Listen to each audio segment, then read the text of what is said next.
Hello, welcome back to Bard College. This is a slightly later time than usual, but time marches on. Last time out, the party arrived finally at Draxmoor College and found themselves compelled to hang around this campus of strange, ghostly and undead, and in some cases celestial and gnomish what's the word? This setting. Not sure how long they were gonna stay or what they were gonna learn. They met a few different people, students as well as staff. The most prominent of which I think was the High Instructor Volvizar, a war veteran from the settlement wars, who doesn't take lightly to talking about his achievements, and seemingly wants to see what the soulless members of the Starseekers have to offer. Now then, it is not my intention that we play out a Strixhaven-esque portion of the campaign where we all become students. As fun as that might be, it's not really appropriate for characters of 18th, 19th level to go back to school, so to speak. But that doesn't make you above completing the tasks for equally esteemed characters like Volvizar, or even holding court with the leadership of Draxmoor College. So experienced the Starseekers are in adventure. So what we're going to do is we are going to basically have a 10-day of attendance at Draxmoor College, and we're going to roll for various things that happen, but there are some specific tasks that you may be given that we can delve into in a little bit more detail, which advance the story. Ultimately, you came here to seek knowledge of Pandemonium and how one travels there. But it's not like you can just walk in and get the secrets and the holy scriptures and the sacred manuscripts. So, over that 10-day, I'd like you to give me a flavour of how devoted your characters would be to their studies, what they would try to find out, and maybe what kinds of things they would be interested in. And Lucy, before you even ask, a 10-day of downtime is more than enough. I was just Googling it. I know. Is more than enough to finish reading the Manual of Quickness of Action. Hey! And I swear this wasn't my intention to enable you to do this, like just to get it over with and get it done. But you've been so committed over the past couple of sessions to squeezing it in. I think it would have been just rewards anyway. Hey, thank you very much. So remind us, if you will, what benefits that bestows upon you. It's an improvement in Dex, I think. Let me find it. I think it's a +2 to Dex, but I'm open to the book contains coordination and balance exercises, and its words are charged with magic. I'd like to think that Giselle is now kind of like a taekwondo. That's not what I mean. Maybe it is what I mean. A little bit of an expert in movement like that. If you spend 48 hours over a period of 6 days or fewer reading the book's contents and practicing its guidelines, your dexterity score increases by 2, as does your maximum for that score. The manual then loses its magic but regains it in a century. So if your dex is increased by 2 and your maximum is increased by 2, then you've got a maximum possible dexterity of 22. Not that you would get there, I think, with the levels remaining, but your current dex score would be then what if you added 2? It goes to 19. It's a +4 now. Yeah, cool. which I'm pretty happy with. Is that Same as is your next level going to be in monk because you've been studying taekwondo? Hey, can I do that? Yeah, you can do that. I'm not No, advising you to do it, but it's definitely something you can do. I feel like that's kind of a cool thing for Giselle to kind of go into. Sure. I'll look A into warlock, sorcerer, monk, changeling. Yeah, Hey, I'm all write that about down. it. Oh God, what have I done? Yeah. So, yeah, at least some of your time would have been spent reading. I don't know. Maybe Giselle can start running a taekwondo class. I don't Yeah. know. I mean, if any of her pals want to get involved in that, then absolutely she can start teaching it. So yeah, she's done that. Her dex is great now. Can I just tell a little bit of what Giselle probably would have done? Because I think she's what a 10-day is what sort of time period? A 10-day is 10 days. Literally 10. Okay. Yeah. It's a lot of days to figure out You what need she D&D would have done. experience. Yeah. I mean, Well, you don't need to plan day by day. You could just tell me the kind of things that she would have been interested in, or what she would have tried to find out, or what kind of student she would have been. Oh, she would have been studious as a student, for sure. With her sort of library knowledge as well, trying to pick up on some new things. I think based on the fact that he was really severe with her about learning her lessons, I think she would have just taken that really seriously, particularly as she's got her friend that she wants to save and, you know, make sure everything's good there. So I think she would have just followed every rule by the book. Okay. Always looking to learn, like, and figure out how to do things. Okay. Then one of the instructors, given your commitment to your studies, takes considerable note. Their name is Stella. Nice. But they are referred to as the Duskblade.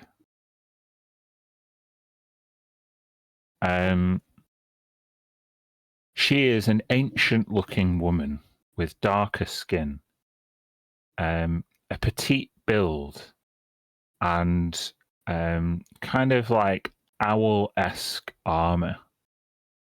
She has a large staff with like a barn owl carving with two dark like onyx eyes inlaid into the like truss of the staff. The armor is like dark steel, and the cloak has exterior feathers and feather-like patterns kind of adorned across the dark cape, which kind of fades into like a twinkly cape that looks like a field of stars almost.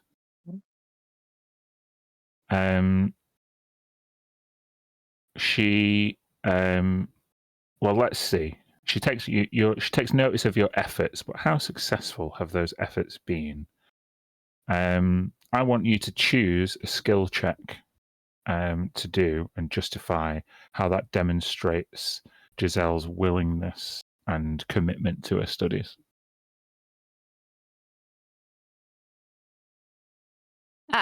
Okay. I think persuasion on the fact that she would be trying to persuade Stella to give as much information about her, like try and get, you know, you can do basic book reading and learn some stuff, but I think Giselle would always ask the why questions. But why? But why? And try and persuade her to give more information of how things come about or whatever the lesson is. So the persuasion relates to her inquisitiveness and her Yeah. willingness to engage in debate. Cool. Well, then make a persuasion check.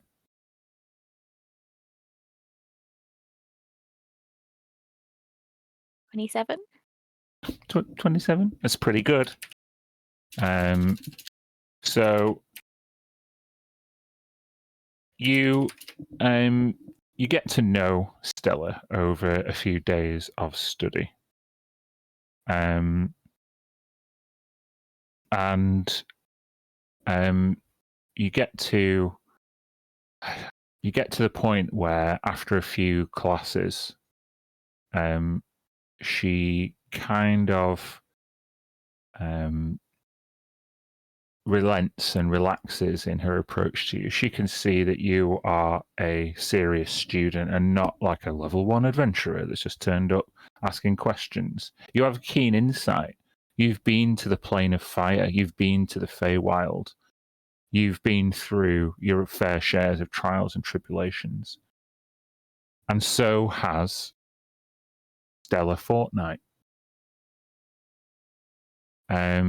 She shares with you that she now instructs at Draxmoor College to, as the last surviving member of her village. Oh. During the settlement wars, her village was overrun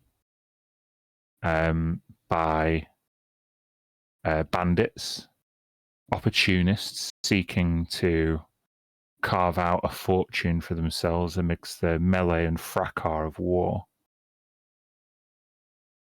She was called the Duskblade because she exacted revenge upon the bandits by nightfall and single-handedly slew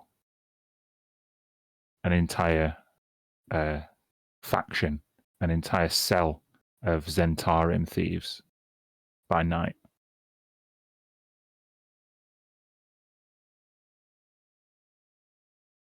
Ashamed of the rage and the ferociousness with which she carried out her revenge, the Duskblade, as she became to be known, cast out her weapon,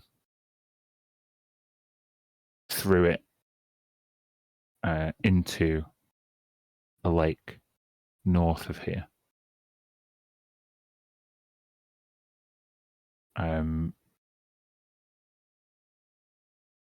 And she basically, in being so forthcoming about her own past and tribulations, she kind of sees a kindred spirit in you, Giselle. Someone who probably would have exacted revenge on the people who'd wronged her if she'd have had the power and confidence. Yeah, for sure.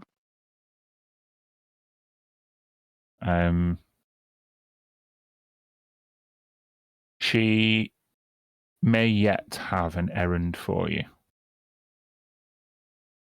And she requests that before you leave Draxmoor, that you engage her once more in some academic conversation. What's her demeanor like personality? She is quite dour. And she's very well respected. You sense that her dourness and her kind of curmudgeonly, her like grumpy approach is actually a little bit of a front. You get the impression that she is very much instructed to urge her students have caution and don't take the risks that she did. But you sense, well, let's see. Make an insight check. Ooh.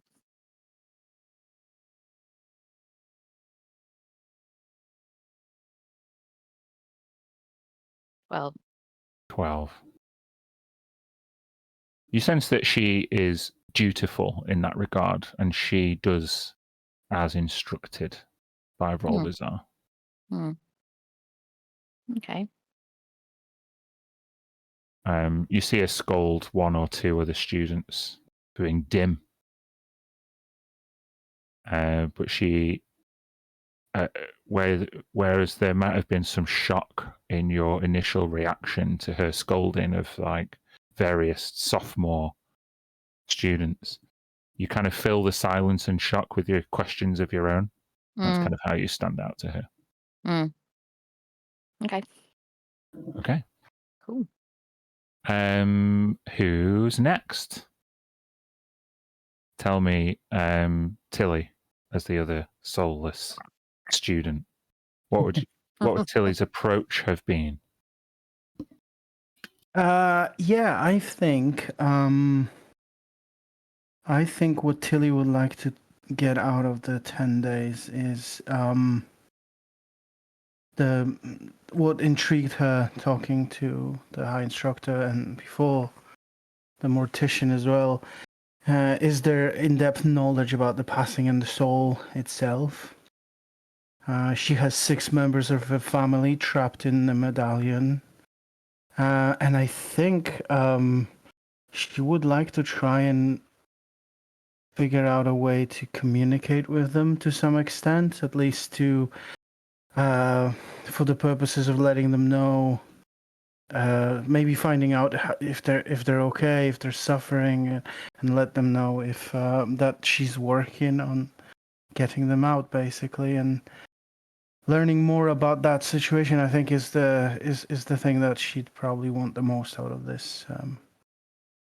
This learning, if it's possible. I think the mortician would be good for this, or maybe someone else. I'm not sure.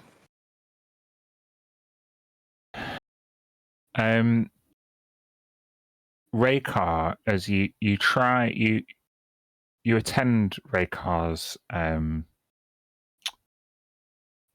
mortuary on more than one occasion, and he always seems really busy.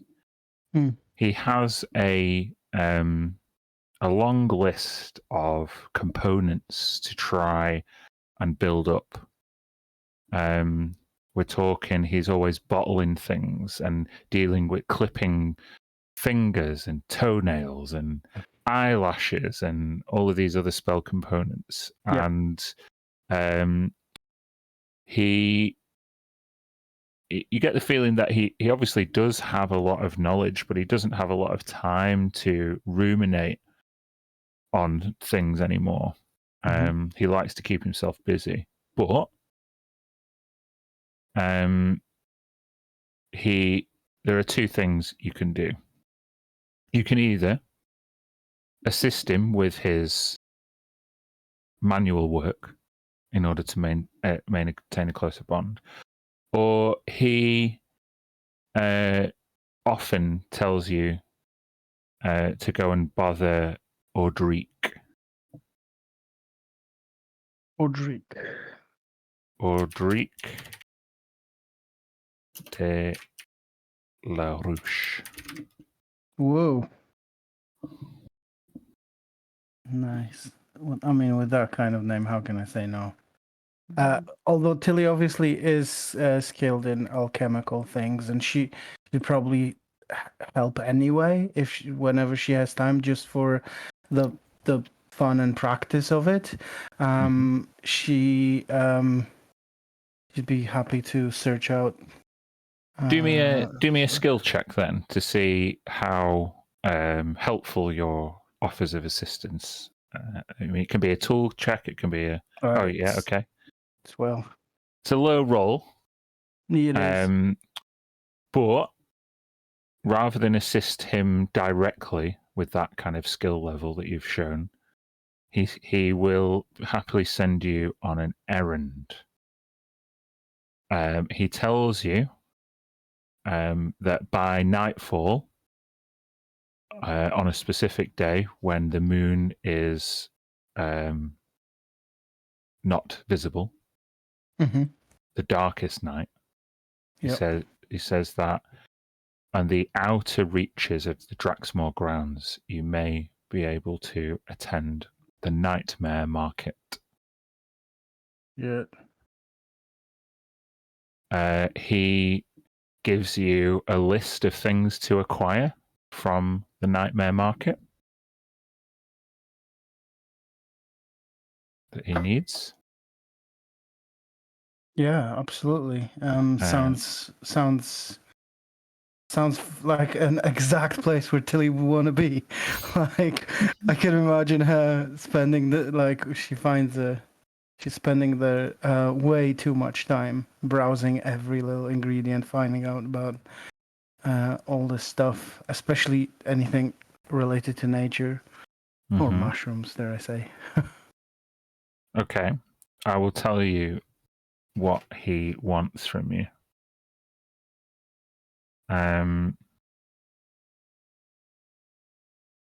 He gives you a bottle, and this bottle has the remains of a thick red liquid inside, really kind of congealed. He throws it to you and he says, I want you to find out. The mortician, I want you to find out what was in here and go and get more of it.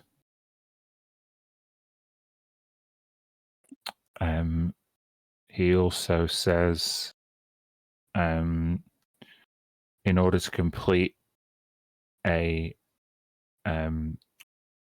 burial rite, or the next tranche of burial rites, he needs jewelry. He needs a lot of cheap jewelry.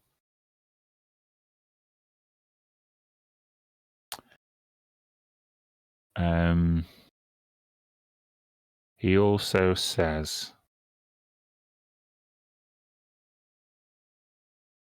he needs an eye of a recently deceased human to replace one that got squished.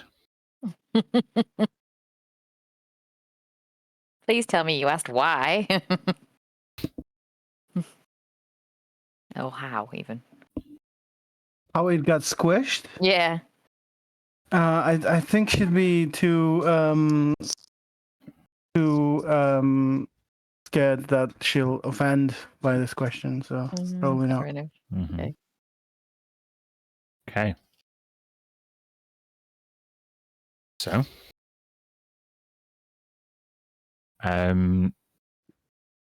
the other two, the other two who have souls intact. What are you trying to find out about? What's your objective? Lone spell. Okay. What do you think you want to dig in? What do you want to try and find out? I guess in a place where death is so much of a focus, I think I just suspect that he's trying to take Kalimvor's place, or like a very strong suspicion. I want to know whether any of that is in place. And I want to know if anyone knows anything about him and if he's gaining any notoriety. Okay. Are you being subtle or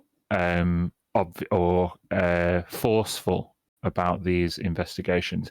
Bear in mind that both have potential benefits and drawbacks. I don't think that Mir is like, well, I have to fight him, so tell me everything. I think subtle. Okay. Subtle raises the DC. But I want you to make me an investigation check. Oh no. Okay. Makes sense.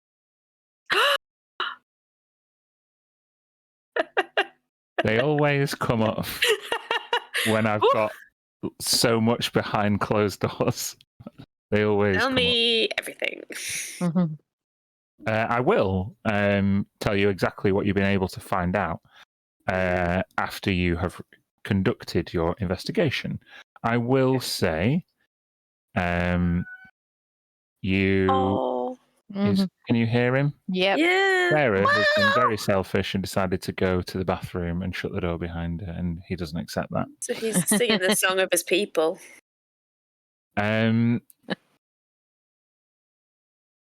Your investigation leads you describe Learn Spell, you inquire about Kellamvor, you ask about necromancy. And with a natural 20, you find that someone fitting Lone Spell's description has visited Draxmoor College in the recent past.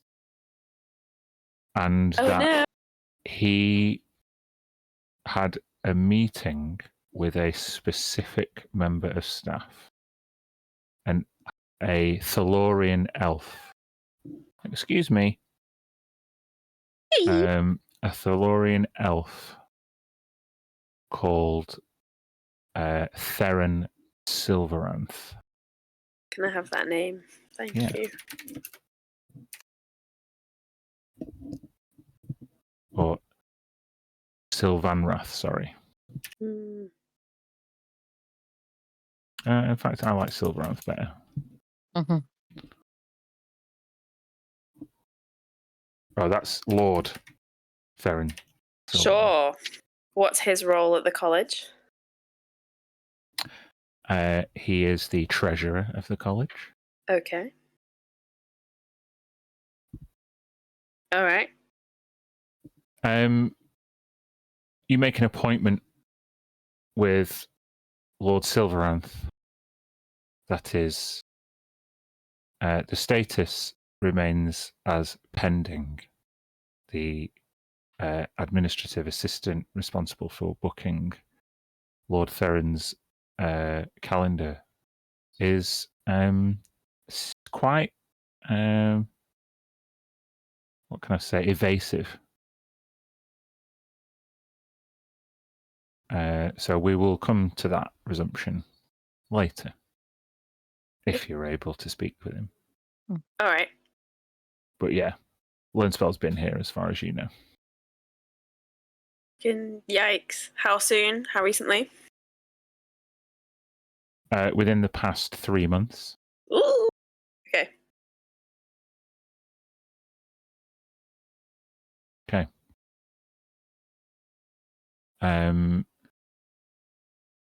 Finally, Red. Yes. Okay, so probably like a couple basic things. Which maybe we can just address later. We mentioned last time that the Mimir School knows a little bit more about Excelsior. That's something she's interested in. But in terms of pressing business, she wants to find out about Pandemonium. So her approach to doing that is that she was going to try and suck up to, and probably very annoyingly, like, charm the professors and Volvazar especially, and give him lots of undue admiration and curry enough favour with the professors by being as charming as possible so that she can get away with bending and breaking rules here and there to get looks at books she's not supposed to be looking at, and like fast track her way to the info that she wants to get. Okay. Being then that you're being deliberately, what's the word? You're Ass kissing. You're ass kissing, but you're doing it for a nefarious purpose, or in order to kind of sneak looks and it's a lie. Basically, it's an act. So what I need is a deception check from you. Okay.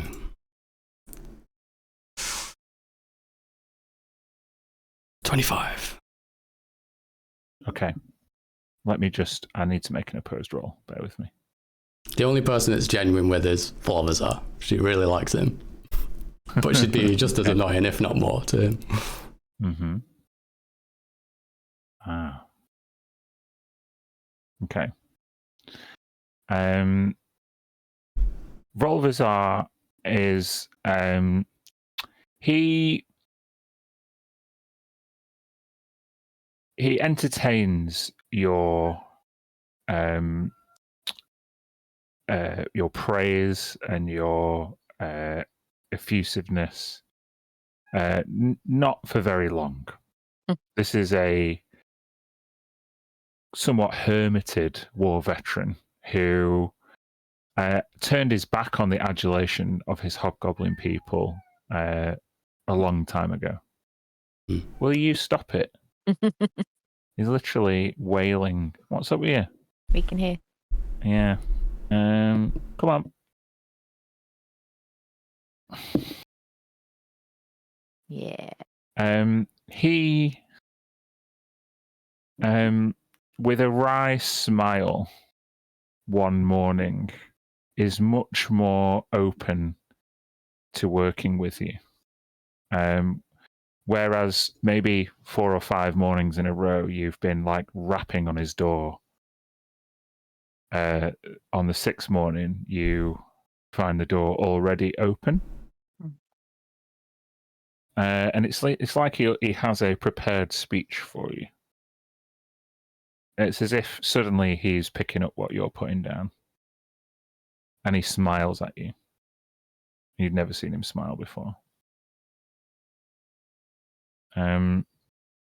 He says he is going to put you under the direct instruction of Audric Delarouche, who will be able to tell you, he promises, as much as she possibly can about pandemonium, about whatever journey it is that you're embarking on. And he gratefully thanks you for your enthusiastic participation in all things Draxmoor College at the start of term. I'll describe Audric, who would be sat in his office looking quite glum at this prospect. Given that you get the sense that there is a pre-agreed arrangement here. Audric is an elderly tiefling with maroon skin, a broken right horn, and wispy white hair. What you notice about Audric as she gets up to go to her classroom with you is that she makes absolutely no sound when she walks. And she doesn't say a word to you. She merely leads you into her private seminar room.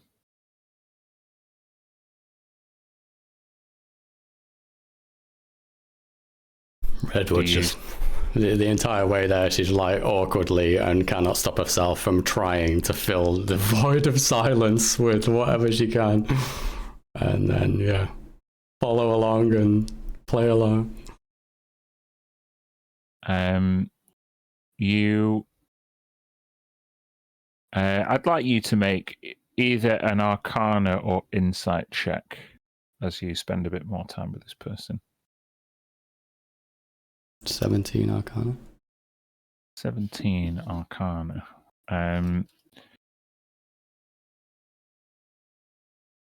The silence is not through the silence spell. She has not been enchanted in some way. In fact, you see the faded remnants of scars and strange tattoos barely visible on their hands. In fact, you've seen someone with similar scars of a similar complexion who never spoke before. Oh. The resemblance is uncanny.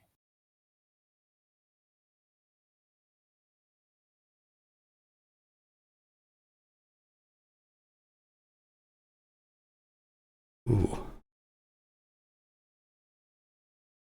Just be like, wanting to inquire and bring up the story about the other tiefling that she's met, and then kind of realise that I'm not going to get any response out of that, and it's probably not going to be received very well if I start trying, so she'll stop herself at that point, but very interesting to know. I'm just going to make a roll myself for me. Hold on. She looks you straight in the eyes as you ponder making this inquiry. And without saying anything, she runs her hands over a desk and brings out a huge tome. It's called the Codex of the Infinite Planes. Oh. This is not one of the legendary codices, you could tell straight away, because it's non-magical. It doesn't have any special binding. This is just a big old dusty tome. But she flicks it open at the section marked with a giant P and a double-page spread of a cave network, which you infer to be pandemonium. She then, as you struggle to lift the book off the desk, sizable though it is,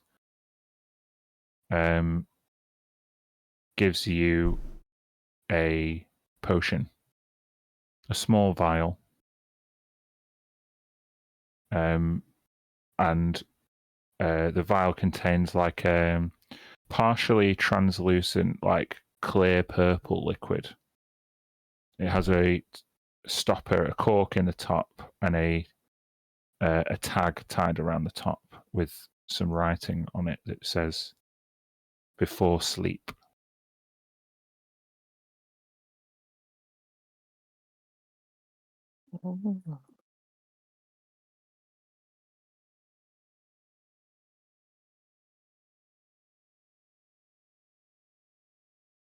She then picks up a quill and begins transferring from a book onto a scroll.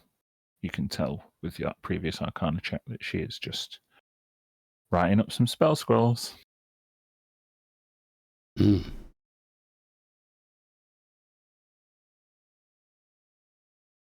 I guess just very puzzledly, with the potion.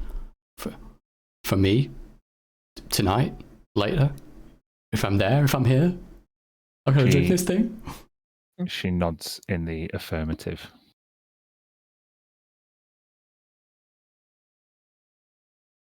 Pocket it. So, there you are. You've all spent a couple of days finding out some various bits and bobs. I believe, Tilly, you're the only one with a... Well, in fact, Mia's got an appointment to try and get, but you've got a destination of a place to go and things to go? The active task, yeah, absolutely. I'm going to try and do that. So she needs to try and identify the substance, so she'll go see the mortician, I think. That's what was suggested. Unless she can have a look herself and try to figure it out using alchemy tools. So I think you definitely can do both of those things. Just make an insight check for me while you prepare that test. 14? Yeah, again, not the highest, but I think the implication was that if you can't find out or nobody else knows, then someone at the Nightmare Market may be able to help you. Okay.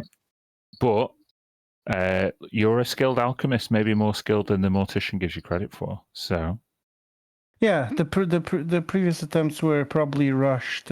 It was what's it called? I was starstruck. Let's see. Okay, gotta roll good one time. Oh, no, but I can re-roll that because halfling. Let's do that. Okay, 19 is a bit better. 19 is better. Hold on.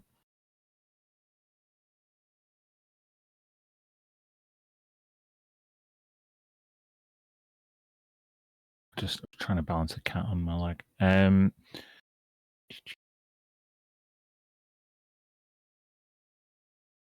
Okay.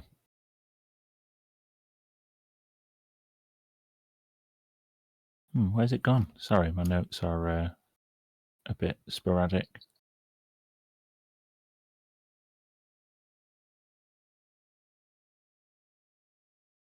With a 19, you distill the purest globule. We're talking a tiny infinitesimal amount. You manage to filter out some of the impurities and the base of this chemical to its finest magical essence.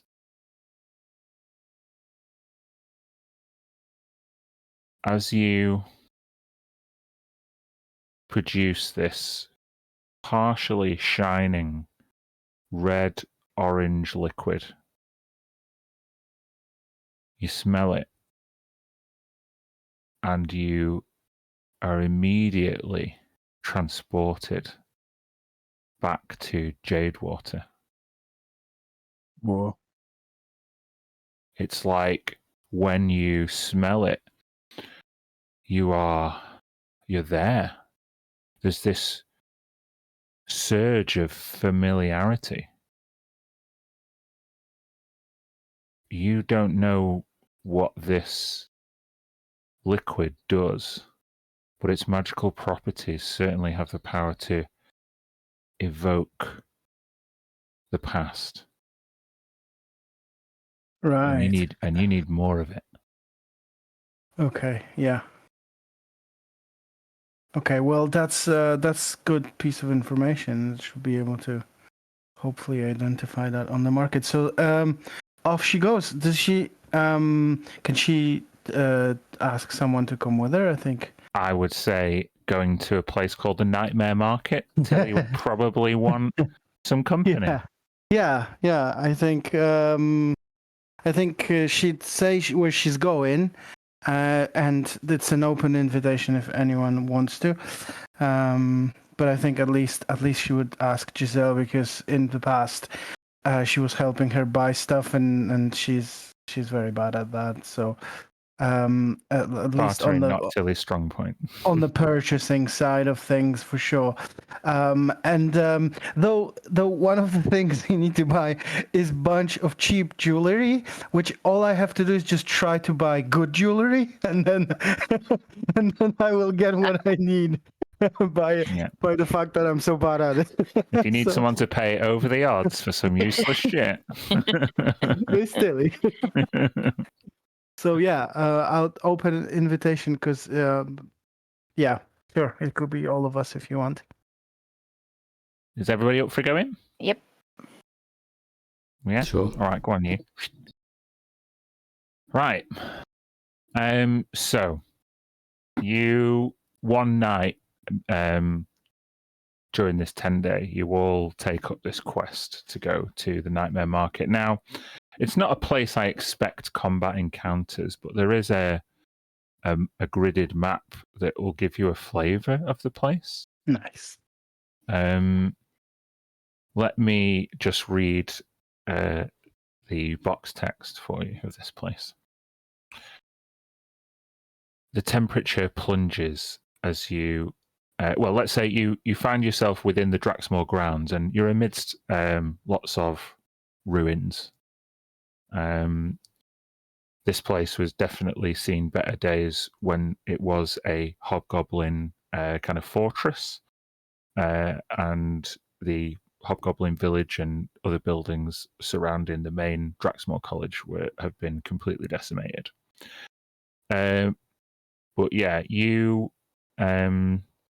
find this on the darkest night. You find this particular place. It's not too far, but it is beneath the surface of Cerulea, and a descent into these subterranean catacombs is required. I'm not going to make you roll for it because you could just ask other people where to go, and it's not exactly a expedition.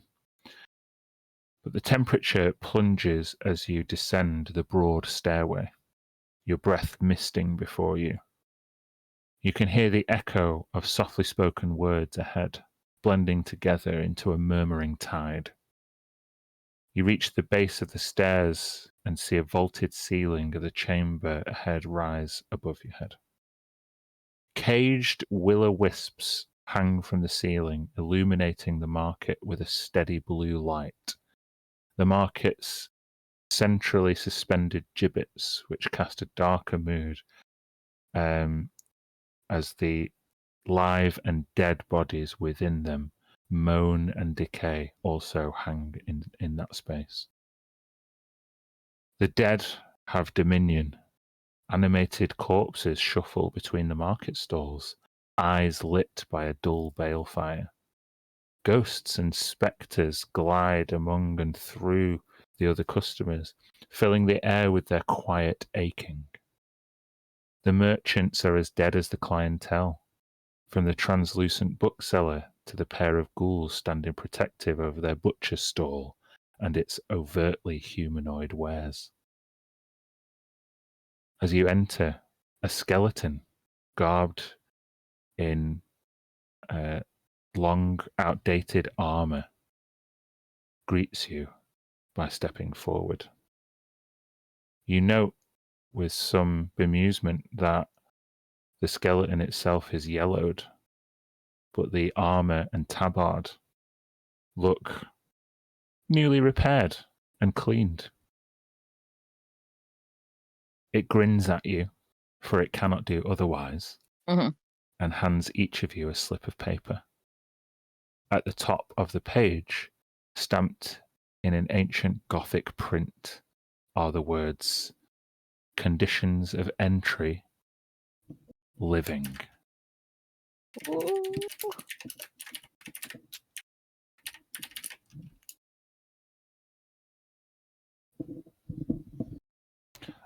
And the space that you've walked into, this subterranean market space, looks like, I mean, it's appropriately in black and white, but it looks like this.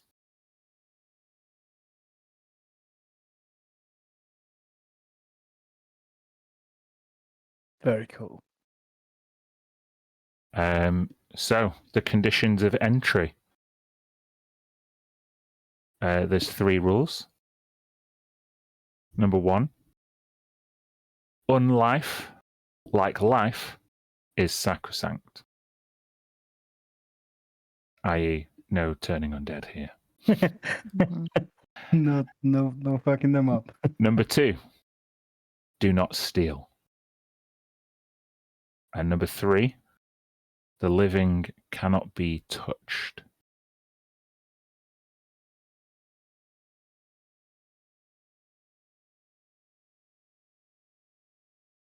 So, do you all want to make a perception check?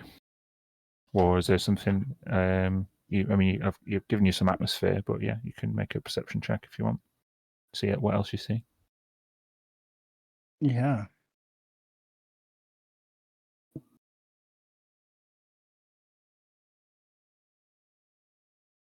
Nice. Okay, it's definitely a great pass. Mm. Tilly, perhaps your highest roll is indicative of the mission that you're on. You're trying already to Absolutely. seek out very excited about. particular things. What you all notice is that these various stalls and marketplaces, you don't see any coin being exchanged. It seems as though purchases are made with offerings, that bartering is the method of commerce here. I will say Tilly and Giselle, with your roles, you can see that various undead seem to be bottling containers of a dark, inert mist that seem to be drawing from some patrons, the living in particular. A change in expression happens across the face of one particular patron who's had this mist drawn from them.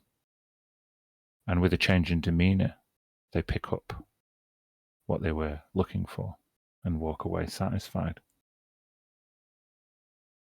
And I ask him as he walks past.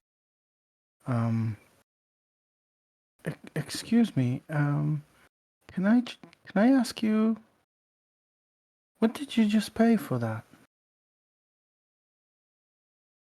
And you see,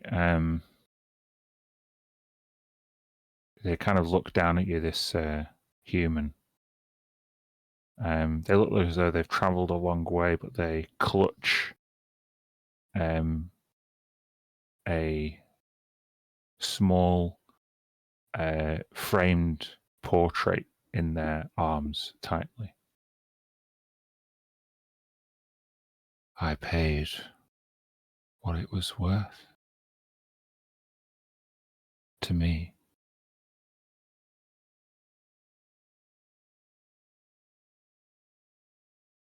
You suffered loss.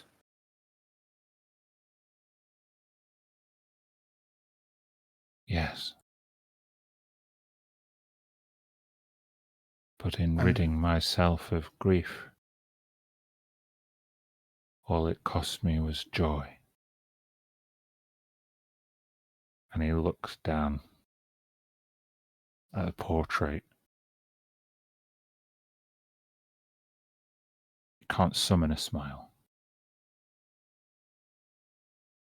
But he kind of just wanders off with a vacant expression. I look at Giselle and I say, it's the oldest one in the book, isn't it? Like, is it worth to have loved and lost, or not remember you ever loved, to not be suffering the losses? I don't think anyone has a universal answer to this question. Do you? No, I just feel I get it. You want to take the pain away, but now there's no happiness looking at the joy's gone. I don't know if it's worth the. Hey, his decision, right? Yeah, no, I agree. I think who can measure the pain of an individual but that individual? You can never really put yourself in their shoes. Somebody's shoes. Not really. No. You can empathize to a degree, but everyone's different. Yeah. I'm not giving up joy, Tilly. Joy's important. Yes. No, I agree with you. Although if it didn't have joy on Dragon Whiskey Night, wouldn't be in this tricky situation. But never mind. You know, past. This is the now. You've said a few times that you thought losing my story about losing the soul is like better because it wasn't a drunken decision. So, but I don't think you have anything to envy because I was in the dark about what happened for so many years. The memories taken away by this part of that deal, and I made this deal. So I agreed to it. So I did what this guy did for so many years. I took the pain away and didn't remember. Do you regret it?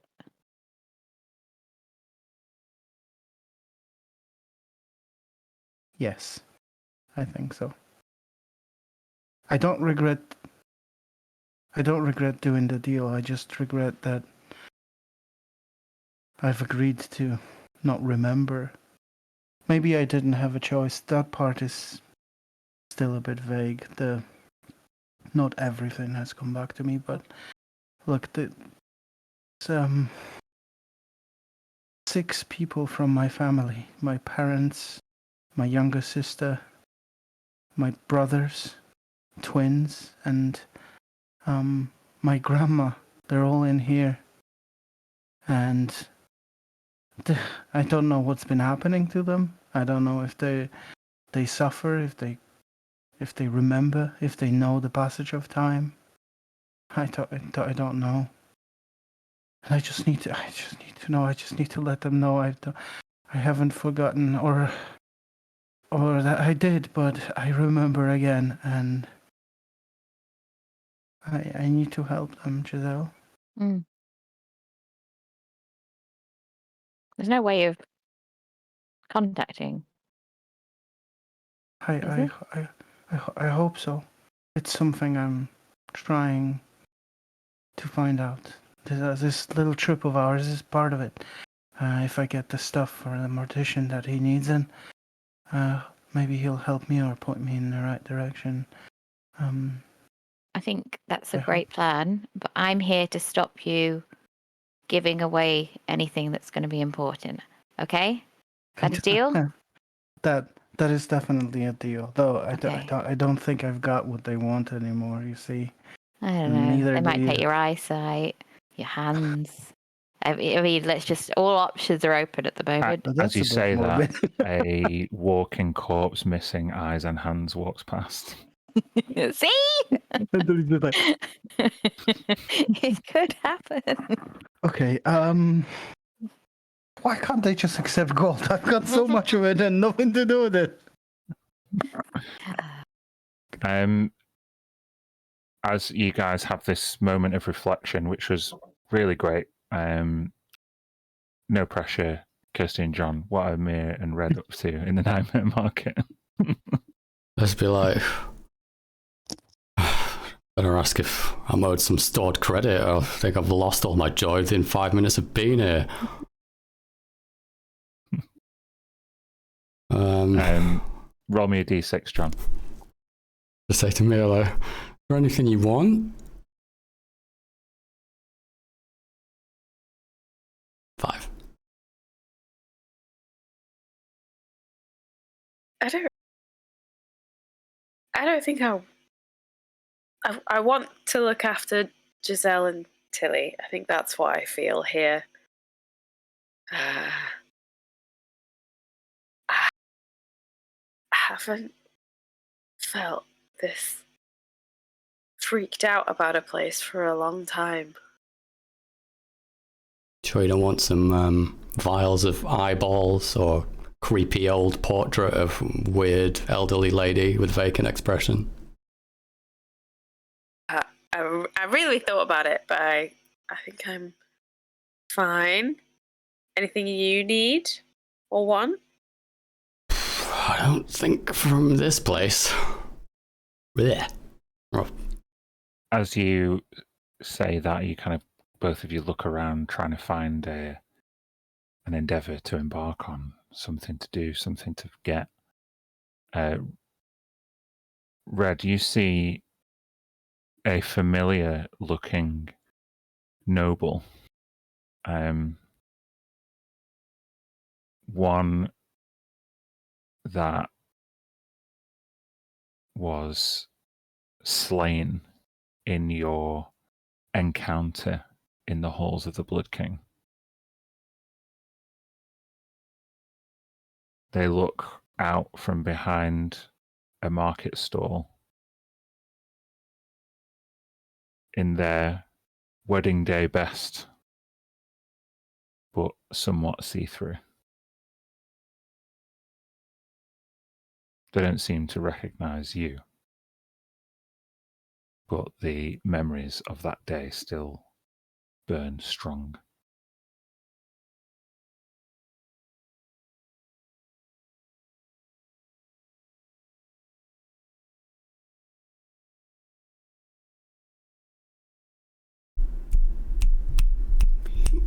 When you see a face and you just think,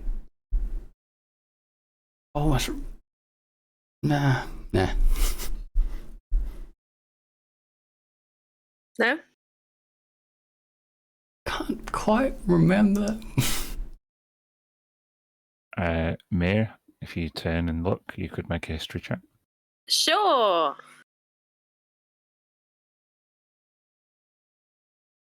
Oh, for fuck's sake. Another nat 20. Okay. Yeah, you helped turn / destroy some of these vampire fuckers, and there's one clear as day. The last time you saw him, he was turning and running for his life in slow motion as his body was set ablaze in holy fire. Cool. And now he stood there behind a market stall in a completely different location, looking quite vacant, very polite, smiling to people as they come. If I catch his eye, does he recognize me? Absolutely not. I'll just lean over to Red and say, one of those two vampires that ran down the stairs when we were fighting baby creature. Awkward. It doesn't seem to recognize me.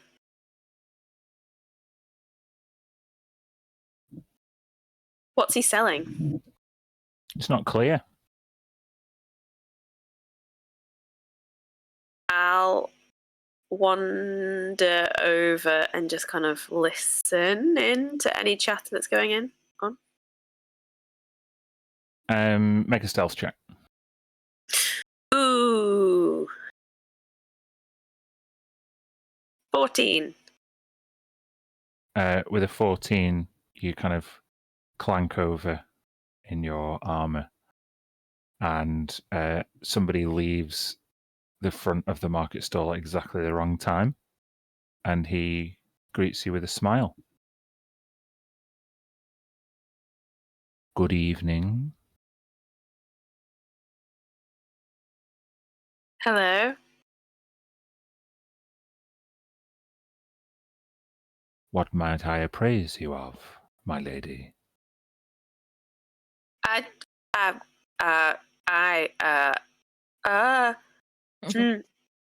just browsing. Just looking. Not many people are looking with their eyes here. What they're usually seeking is deeper than the eyes can see.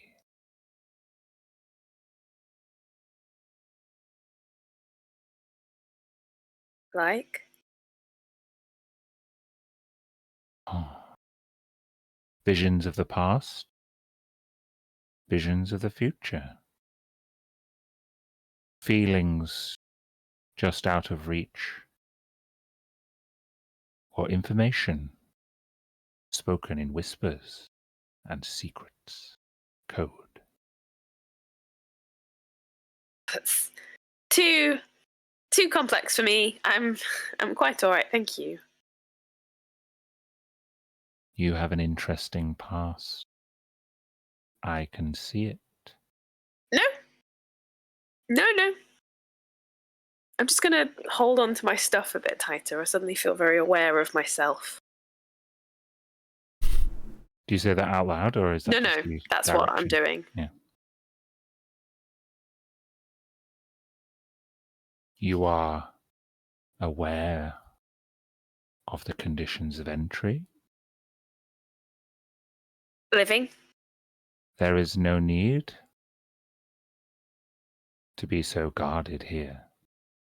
For what may be taken from you cannot be taken without being given.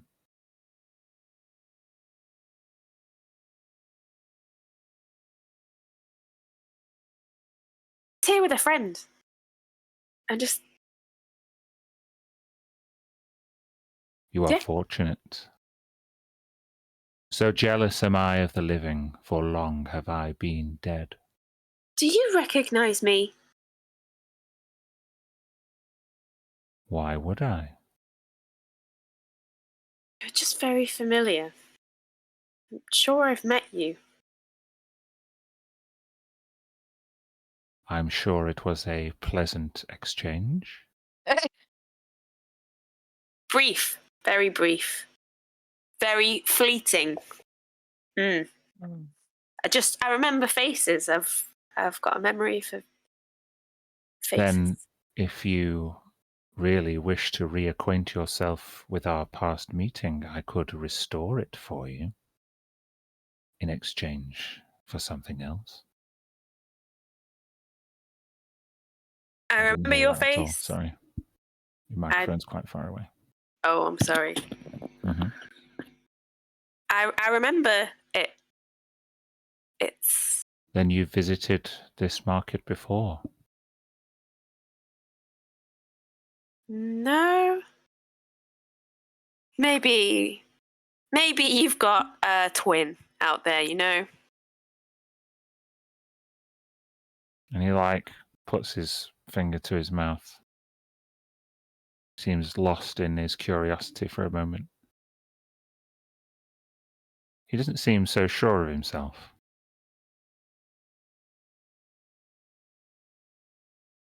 Can I make an insight check on that? Sure, yeah.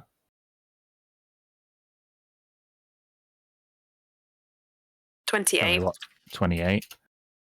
Oh, obviously really high. You can see that this person has indeed been dead for a long time because they're a noble vampire. Even when they were alive, they were dead, if you see what I mean. Mm-hmm. But the exchanging of feelings and memories, even after spending a short time here, could render someone's sense of place and purpose completely obsolete very quickly. This person may not have been here long, but they don't seem to know that. Okay. Well, it was a pleasure to see you again. I hope it isn't long until we're reacquainted. Mm-hmm. What's that, Red? Yeah, it's over here with the next thing I'm really interested in. Bye! Nice to meet you. I don't like this place. Creeps. Okay, either Tilly or Giselle can roll me a d6 now. Billy. Go for it, Liz. I trust you. I trust you. D6. 3. Middle of the road. Yeah. You make your way to the round the corner. You go away from the central area and go around the corner. No, in fact, you go through the central area and to this place. This is kind of where Tilly ends up being drawn to because it reminds her of the mortician's office. It is indeed there's a surgical table and there are various cadavers in various states of analysis, dismemberment, preparation. And while Tilly ponders going straight in, or Tilly hesitates going in, Giselle, you go straight in. Okay. And you can see a ghoul. A ghoul in D&D looks like this. If I can just... Oh, they don't really look like the Monster Manual version. Like, this is not a savage ghoul. This is a ghoul engaging in surgical procedure. With its teeth. No, yeah, not. I not- would describe it's- this image as a ghoul involving in a surgical procedure. what Kinda. this ghoul is doing is they are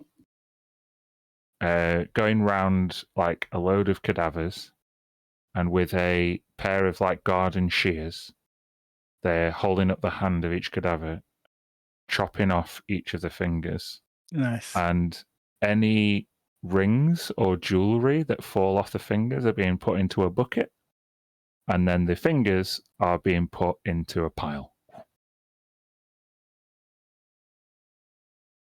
Mm. Did you come behind me, Tilly? Yeah, I'm dry heaving behind you. Okay, yeah. Looks like they don't want the fingers. Fingers? Oh, hello. Hello. Hello. Hello. No, not giving any fingers, just seeing a They- pile of them. You hear a thud as a bucket hits the ground that sounds like it's full of pennies. And the ghoul kind of scurries over to you and looks at you, Giselle, and just gives you a big sniff. Mm. What do you smell? I smell fresh meat.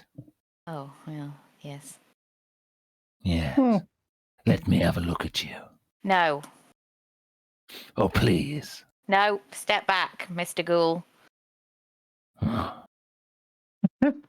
You can't take it. I'm to be untouched. There we go. That's true. I would never break the terms of entry. But I do have things for trade. What do you trade in? Fingers. I thought so, yeah. How about an eye? Oh. Need a fresh one, if you have it. There's someone else in the market that deals with eyes. Oh, but very specialized. This. I thought you'd just do it. Everybody. It's called capitalism. Yeah, gotcha. You need No. a unique selling No. point. No, that is true. That is true. How much for this bucket, though? For Yeah. jewelry. You want the jewelry? Yeah. Cheapest, actually. It all looks cheap to me. It's a bucket full of bloody rings. Yeah. We That's can work with that. how much for the bucket? He like looks down. And he looks at you. One fresh finger. Giving a finger. Did he? Ah. Can you grow a finger? I mean, yeah, I can, but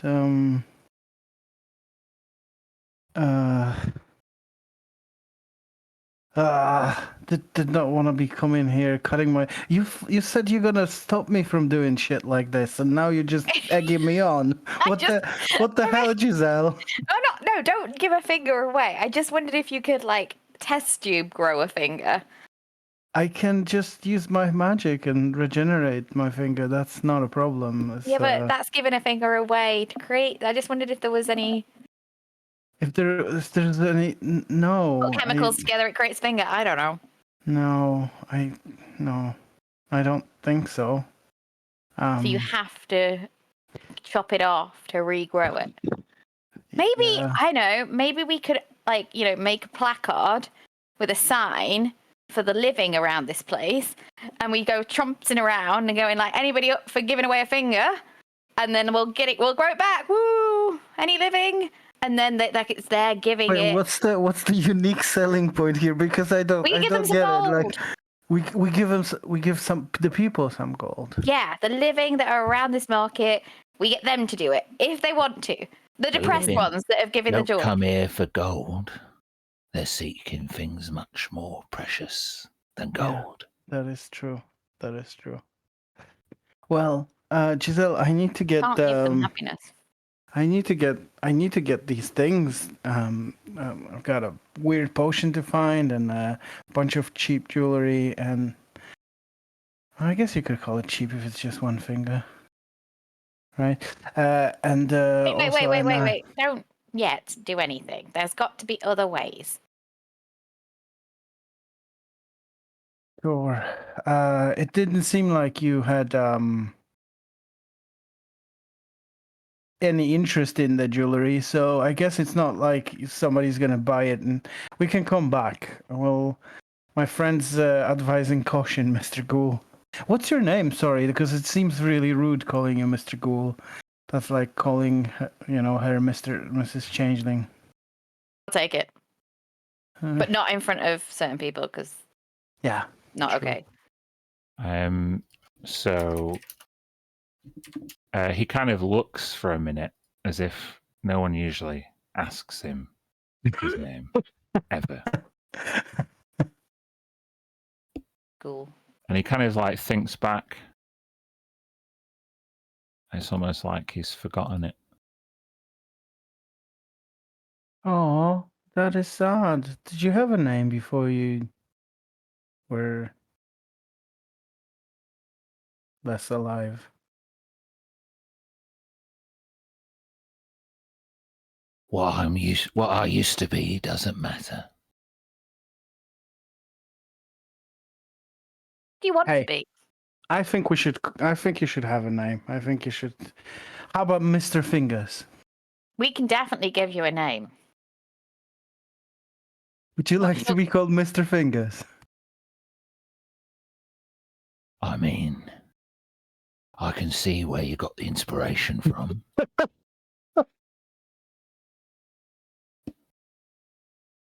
I'll tell you what. If you give me 2 fingers, Oh God. I'll give you something a little extra. Okay.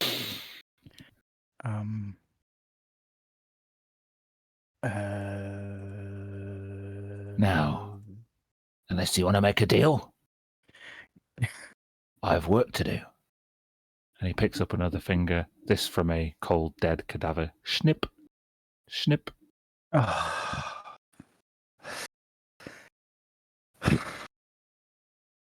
Okay. I'm all in for doing this. Like, it's not really a big deal, I guess. Can you stop yourself feeling pain? And she pulls out the devil's root and puts it in a pipe. I can make myself feel nothing at all, Giselle. Like, just a few okay. puffs. I've got to look after you for that as well. And you've got to do it right, though, right? The no, ooh, so you missed the finger, or you've got to be like, you got to know what you're doing. We can. Would you we like can... me to apply some ointment? No, it's okay. It's okay. Just let's. God, I was Good, gonna 'cause say. it makes the skin taste terrible. I was gonna say, let's borrow the shear, but then I look at it and I felt like I'm gonna die of tetanus. Fucking hell.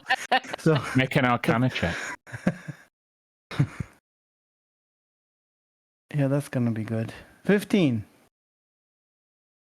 Although they do look grim and bloody, they don't seem to be dulled at all by their excessive use. Right. Okay.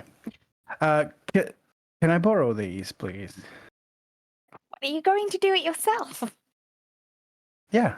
Oh my God. All right. I mean, This person that I'm a can't kill medic. you. I've removed so many fingers from people that are body parts and, healed them. I can do this. Which finger do you propose to trade? Really doesn't matter because I'll just get them back. Which ones do you want? I'll give you 2. Least important. Dealer's choice. Yeah. Just them 2, I guess. What? Yeah. What, for the extra present? He says he's going to give me something extra. I'm in That's for what you that. want. Oh, Jesus. He grabs you by the wrist. No, he can't do that because there's no touching the living. You're right. He goes to grab you by the wrist. And he is compelled not to. Apologies. He holds up the shears and clicks them together. Give him here. Hands them to you. She does like a good puff. Oh, fuck. This is gonna hurt as fuck. Okay. And she just does 2 at a time. Because the shear's probably big enough for that. Yeah, they're definitely big enough for 2 halfling for fingers. halfling fingers, yeah. And just snip. As they fall to the ground, he catches them, fresh as before they hit the ground, Nice. and he brings them up, and the blood trailing off his hand. It seems to Please, excite he's not him. gonna eat them. You're not gonna eat them in front of me, are you? You can tell that with your passive insight that he might want to, but he Oh, clutches them. He clutches them tightly, and the blood runs down his wrist.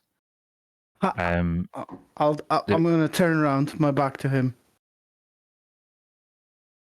Roll me 2d4. We show up precisely as Tilly's cutting her fingers off. Like, hey guys, you need a hand. Oh my god! Don't cut your fingers off. With 2 1s, you manage to make an exceptionally clean cut across both fingers. However, Is that hit points lost or? 2 hit points lost. Okay. However, the wound seems immediately to coagulate in some way, and the edges of both stumps turn black immediately. Oh shit. Okay. That's not good at all. I'm gonna cast regenerate on myself. You restore the 2 missing hit points, but nothing happens. Nothing begins to happen. No tingling, no restoration of life, no building up of cells. This is no good. This should have worked. Why isn't it working?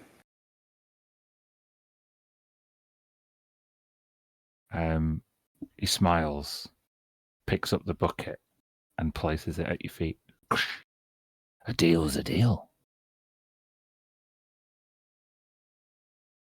Yeah, but why isn't it? Oh, okay. Can I investigate the rot or whatever the blackness? Your previous Arcana check meant that you saw nothing unusual with the shears, although you did see that they were magical.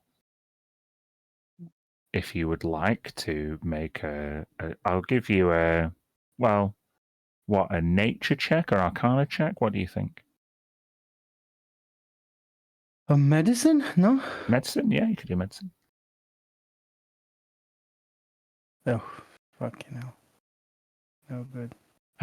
Yeah, the wound seems to have magically accelerated the decay of the skin to a point where the magical restoration energy and the magical necrotic energy are cancelling each other out. it's not healing like it should. Okay. Kitty? Do I think more time or With that more check, you have application? no idea. Okay. Killy, you may have lost your fingers forever. However, Fred and Mira here, and they just witnessed this. I've got an idea. This has got to be probably the worst deal I have ever. Like, I didn't think I was gonna go lower than like spending way too much on a fake agate, but like, What were you thinking? I Did tried. you just smoke devil's root and cut 2 of your fingers off to trade for a bucket of bloody rings? actually, Like a cautionary tale. Actually, that reminds me, and I turn back to the ghoul and I say, "Mr. Fingers, you promised me something extra. What is it?" He did.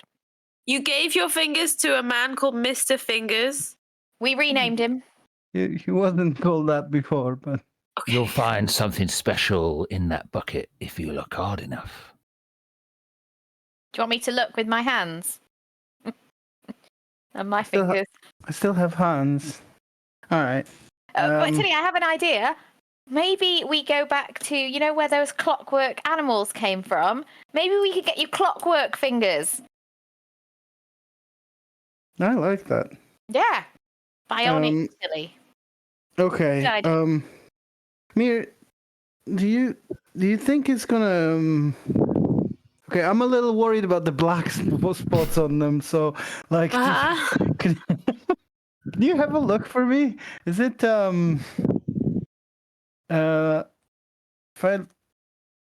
I lost the fingers and that's bad, but it's not as bad as like maybe this black thing spreading and killing me. I'm kind of chilled out because I smoked a little bit, so Why did you do it? it just seemed like what I needed to do to obtain the bits that I need to give to Mortician. You know what I mean? He said a lot of cheap jewelry. Now that I think about it, we could probably get cheap jewelry from somewhere else. If only you had a friend who was, say, an expert in jewelry. Only if I had someone with me who stopped me from doing such an idiotic thing. You still have free will. I tried. When you say you still have free will, Mr. Fingers, as we've now called him, just looks longingly into the distance. Be that we can do a better job of healing you when we're not here. Maybe. Yeah, I hope so. What's in the bucket? Yeah, let's okay, let's so he's just about to eat my fingers, I think, and if we don't want to look at it, we should I'm good. I don't think Tilly's gonna hurl like right on the floor in front You of can make your everyone. way back into the, central marketplace area. You don't leave my sight again down here. Yeah, Neither of you. Maybe a good idea. Okay. Ow. Who? Are you looking at the rings, or is someone else rolling a d6? They're your choices. Yeah, I think Giselle, you wanted to look at the rings, right? Yeah, but I'm not putting my hand in. Like, I'm going to mage hand it. Because you never know. What if there's like. Mage hand just picking out loads of rings from a bucket. Just going like that. Just seeing if there's anything other than a ring in it. Red can look at them, see if any of them are different, maybe. Yeah, when you scrape around the bucket, very full though it is, you see it's just loads of rings. You don't see anything else in there other than rings. Just a load of rings, Tilly. Unless Well, it's a yeah, special ring. I assume some of them are magical. Like, can some of you look at them and figure out which ones? Detect magic. Detect magic while Giselle's looking through them. Yeah. I stop. You obviously detect the mage hand, but you do detect abjuration magic emanating from within the bucket. Wait, switch it around a little bit more. I'll try and. Does it look like it's coming from a particular ring? Yeah. After a bit of swishing and looking, you eventually happen upon one particular magical ring. Ooh, that one.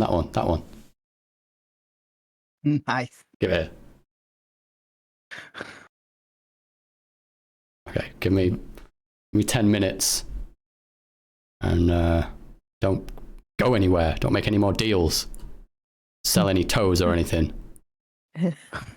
No, I'm gonna spend the time using the healer's kit to just bandage the stumps. Mm-hmm. So I got a nice clean bandage on it, and we'll take a look at it later. I'd like to identify as a ritual. You identify that this ring is a ring of protection.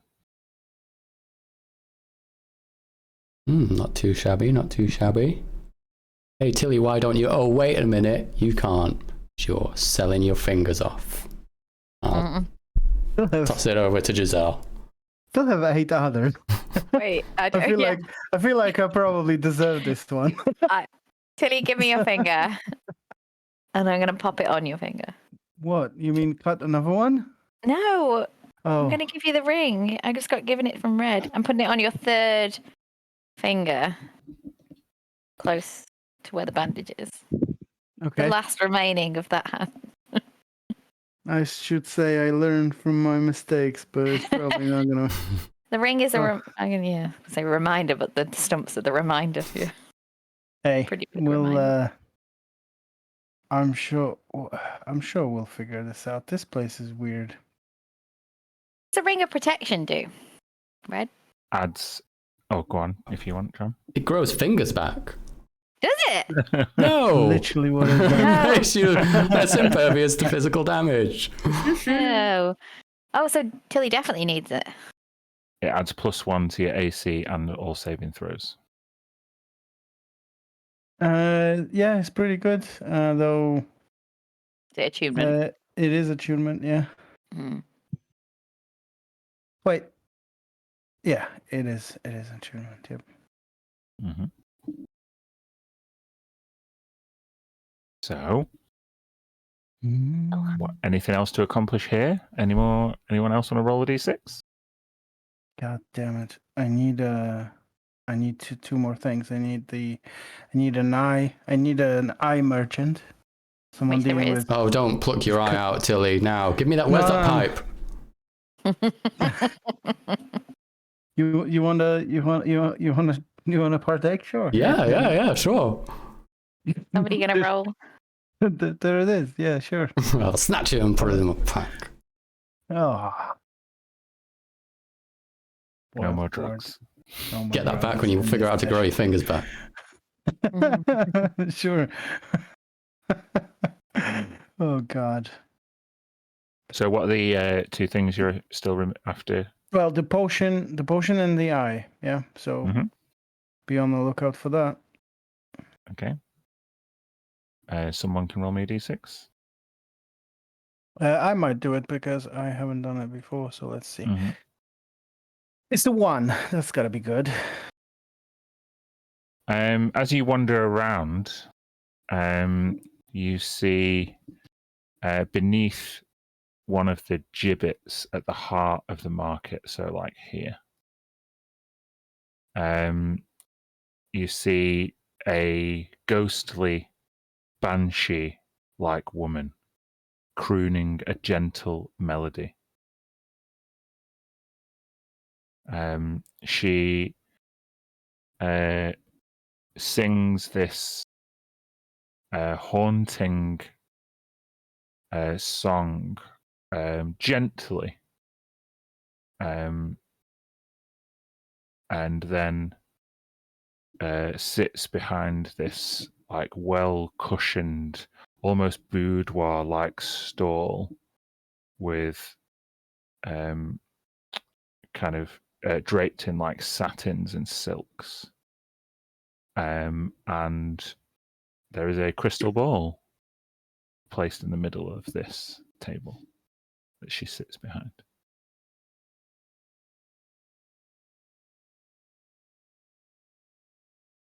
We all here? Yeah, you can all I think hear it. I think we are. Oh, maybe we can find out the future. How about that? That'd be good. Welcome, patrons. Tell me, Hello. what do you wish to see in Madame Marilyn's crystal ball? I feel like we should ask for what the payment is first, That's right. just out of the personal experience.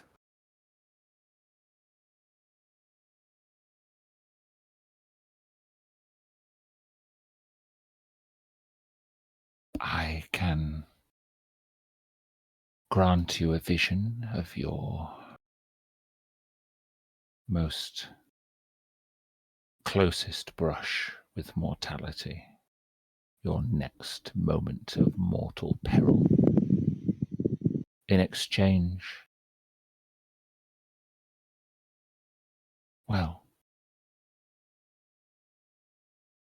it's not really an exchange. I'm here as a charitable endeavor, as well as warning you of the danger ahead. I can also rid you of the memory of your greatest loss.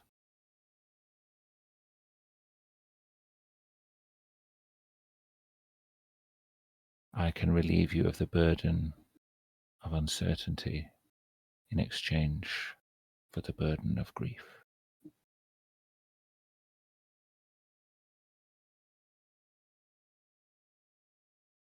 Have you ever wondered how it might be that you come to die?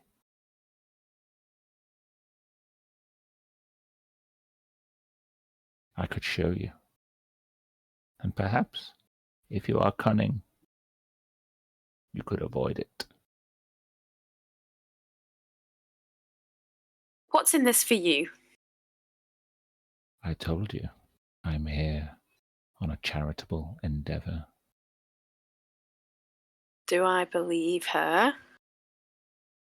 You want an insight check at Banshee? Sure. Yeah. Is this the place where the guy I spoke to at the start was when you described something was sucked out of him? Is that where he? The mist. Yeah. A stall like this, but not this Yeah. specific one. Oh, But okay. yeah.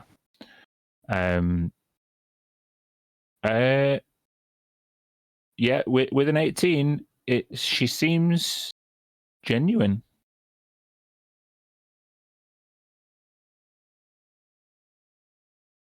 Wouldn't you want to know? Do you know for yourself? I died long ago. She's a banshee, Lucy. If I was gifted the opportunity to have foreseen my demise, then perhaps I would not be here right now. I am here to pass on the knowledge that I was deprived of in the hope that you may not have to cross over until you are ready.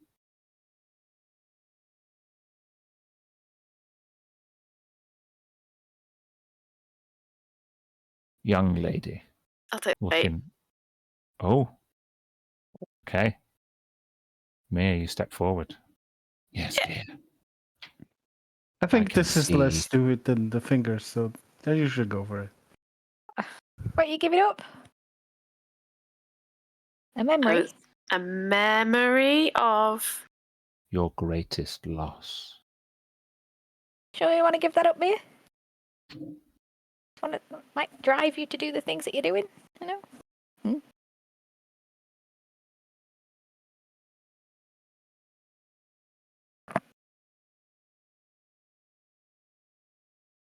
What do you think, Kirsty, Mia's greatest loss?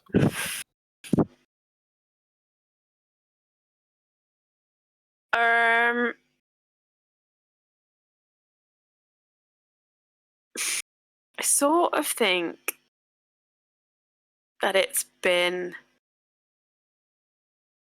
her mother is still alive and still in contact, obviously. But I think it was the birth of Mir's brothers and sisters, the distance.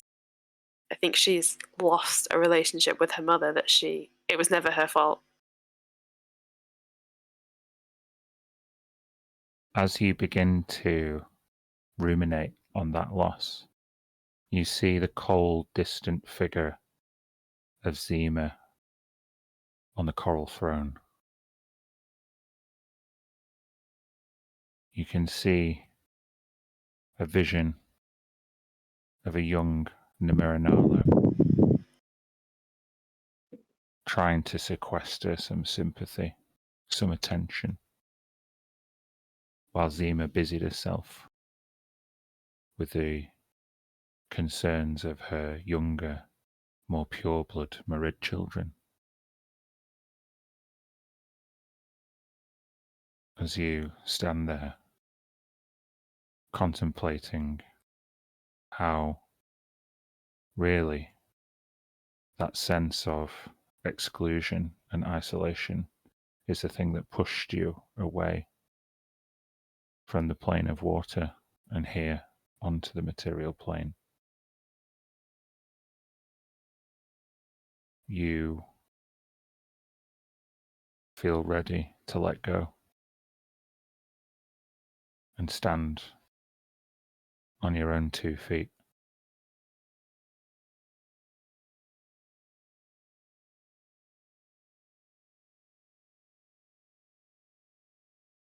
She asks you,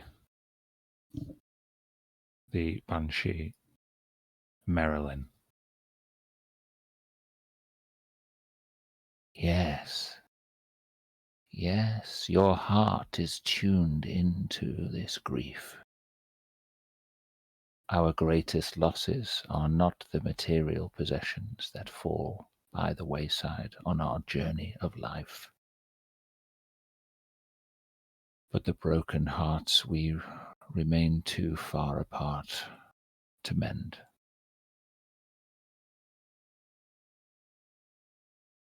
Let go of that loss. You never have to go home.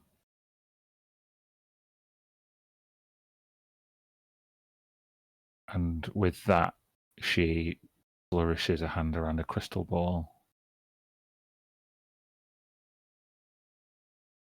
And the troubling weight of emptiness bestowed upon you by the unfulfilled expectations of your mother disappear as you forget Zima.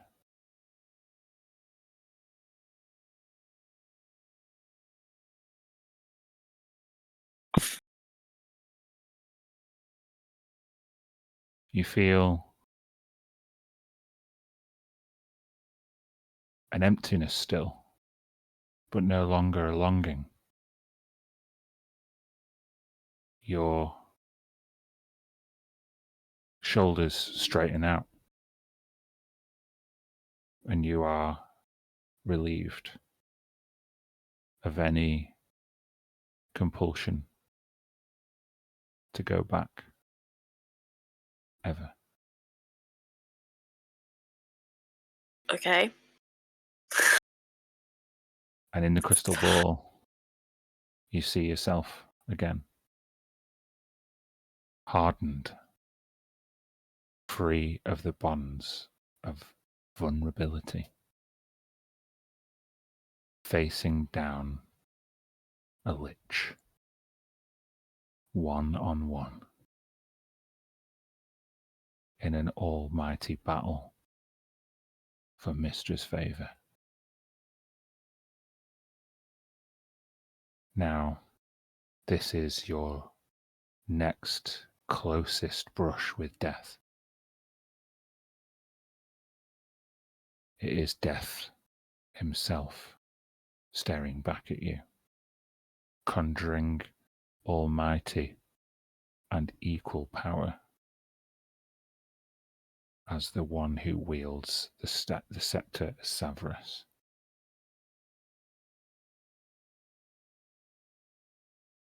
Now, mechanically, what this means is, Mia, that the next time you fall to 0 HP, you can choose to fall to 1 instead. Ooh, but only the next time. Only the next time. Okay. Remember it. As a player, I'm not sure that was worth it. Did not mean for her to forget everyone. Hey, you said your relationship with your mother was your greatest loss.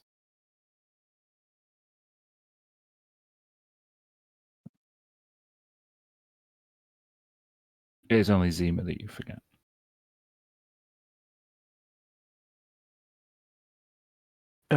You okay, Mir? Everything cool?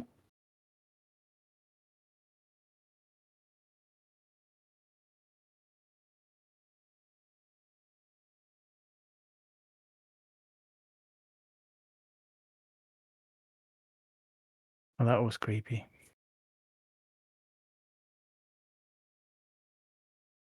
What did you see? Oh, no, nothing. I just when we looked at her in that moment, was it what did it look like to us? You could see the crystal ball was activated, but there was this kind of swirling obfuscation of what was the vision in the ball. Okay. Both of the attendees were there's this kind of wind that blows their hair back, and their faces were bathed in this glowing light. Yeah, it didn't see anything you saw, I don't think, and it was just a bit creepy. How is the Banshee looking? Make an insight check, Giselle.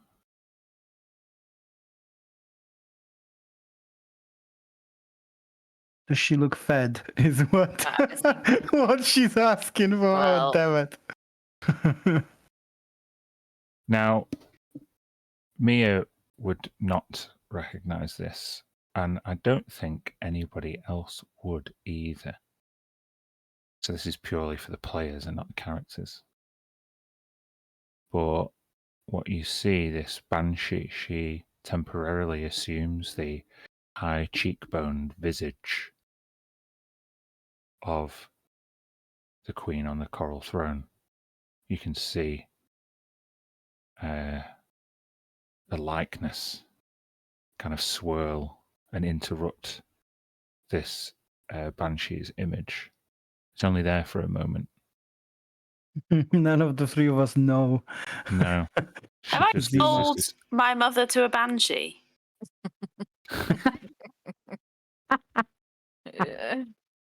DM, this whole thing, this is You won't She ever said know, it was a will charity. you know. Yeah, she's rid you. She's helped you let go of that pain. He said he just wants 2 fingers and they'll grow right back. He actually didn't say that, but Yeah, he didn't say that. I said that. But still, this place sucks, man. Okay, your turn, Red. Kirsty, I will help you out. Make an Arcana check for me. No. No.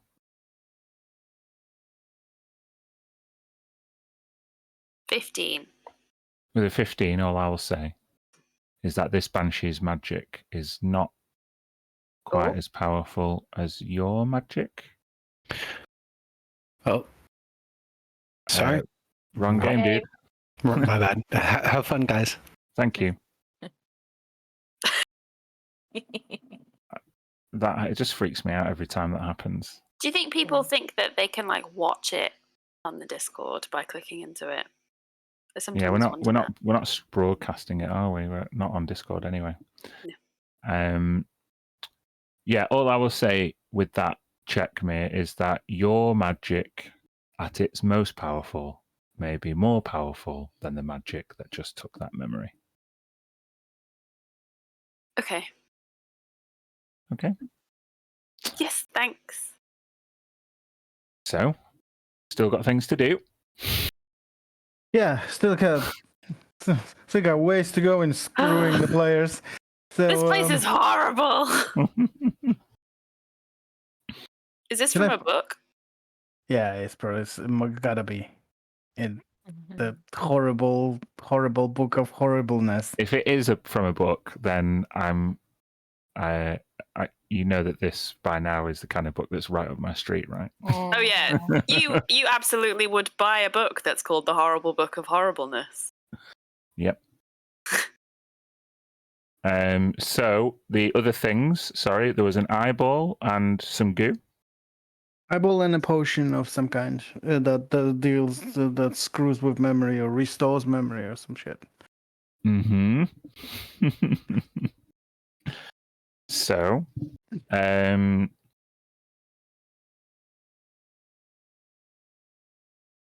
hold on.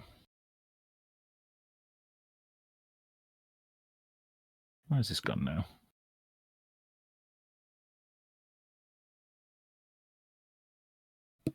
Oh, it's gotta be an eye of someone who's recently deceased, right? So I couldn't just ask Giselle for an eye and could restore her eye. No, sorry. Giselle is not going to give up anything. As you ruminate on just how expensive it is in this market, you hear the sound of a quarrel leading towards one of the market's entrances. There's some consternation, some raised voices, and ghostly wailing. A corpse lies at the feet of a solidly built revenant who is protesting that the dead human had too little life to give. Nevertheless, this altercation seems to be presided over by a spectre who seems to appear out of a thin veil of black mist.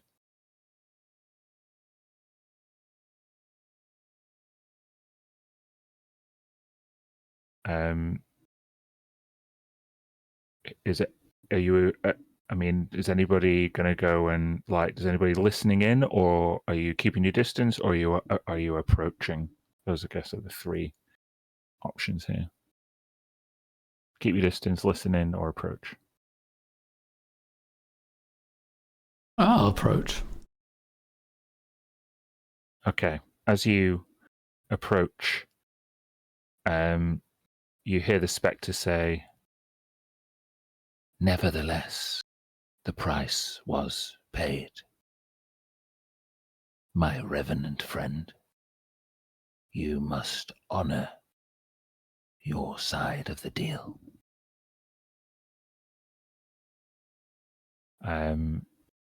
This revenant, which I will, just in case you're struggling to picture, revenants look like dead men, basically.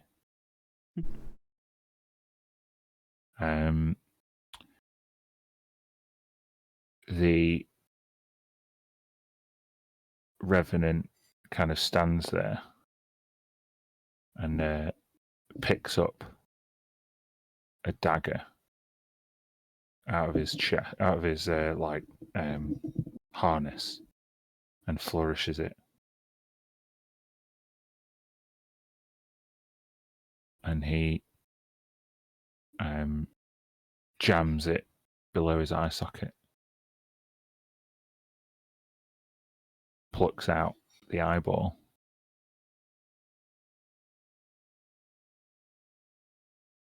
and picks up the corpse. He jams the eyeball into the socket of this dead man who seemingly was missing an eye. And as soon as the eyeball makes contact, the corpse that was lying on the floor becomes animated. The Revenant almost spits at the feet of this newly standing corpse and says, "Oh, we're even," and then brushes past him.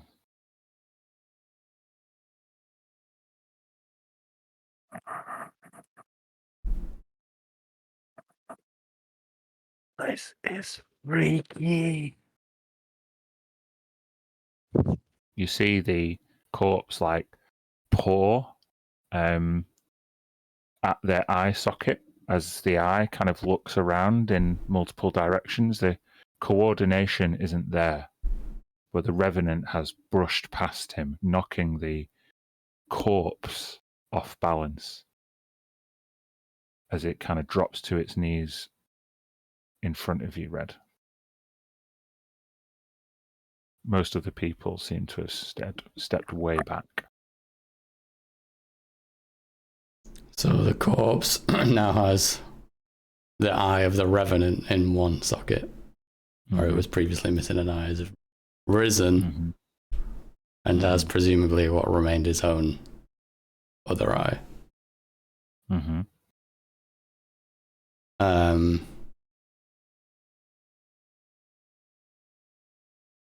This is weird.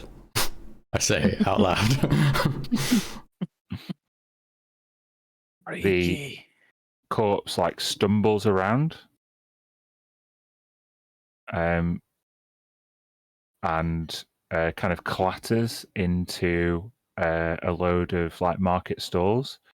You can see like bottles and cages and other like paraphernalia like smash onto the floor as these ghosts appear and like start like barking orders at this uncoordinated, newly reanimated corpse as it clutches at both of its eyes and wanders around. Whoa there, whoa, calm down. Oh, hey, over here. I'm trying to get him to stop and just look at me. It turns its head to look at you, but its body keeps going, and it trips and smashes its head on the stone. And for a moment, it's like folded away from you. It's facing away from you, and it doesn't seem to be moving. You killed it. I can't touch it. I didn't touch him anyway. He's not with me. Hello? Who's the thing that...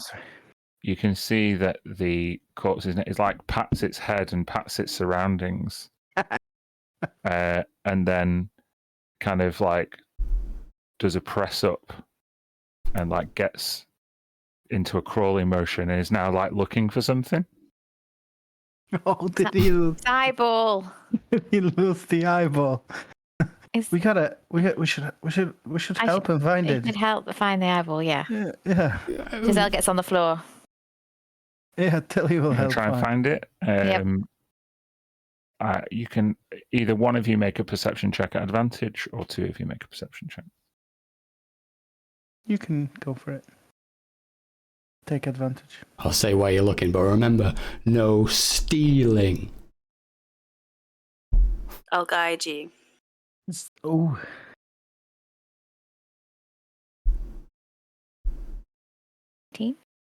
19. This corpse is like scrambling around helplessly, and as you walk away from the corpse, keeping a wide berth, Giselle, you just pull up the tablecloth over a stall about 30 feet away, and you can see a lone eyeball Mage hand. looking up at you. Mage hand. Let's collect it. It's not stealing, is it? You I pick it fucking up. hope not.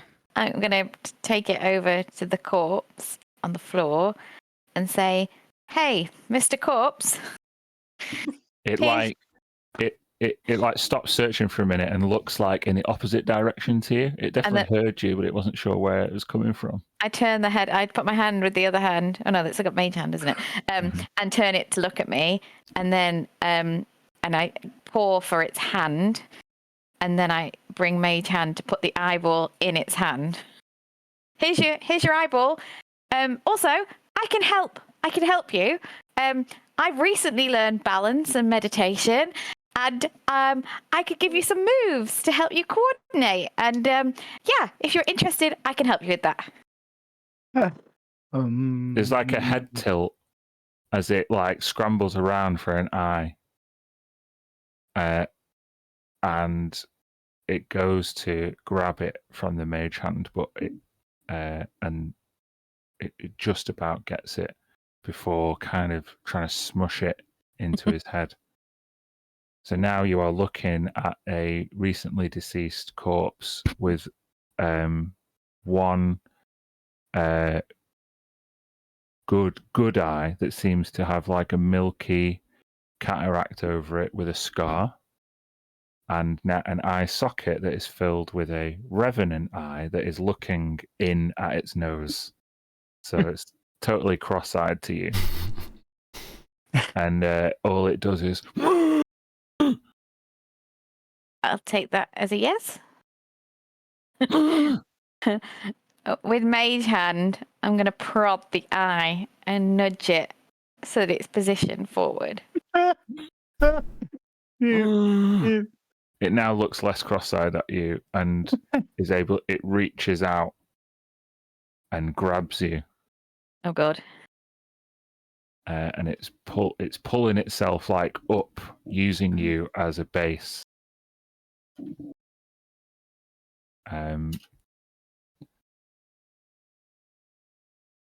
However, as soon as it lays its hand on you, Blown away because you're not allowed to touch the living. This shadowy spectre that seemed to adjudicate the last altercation appears, and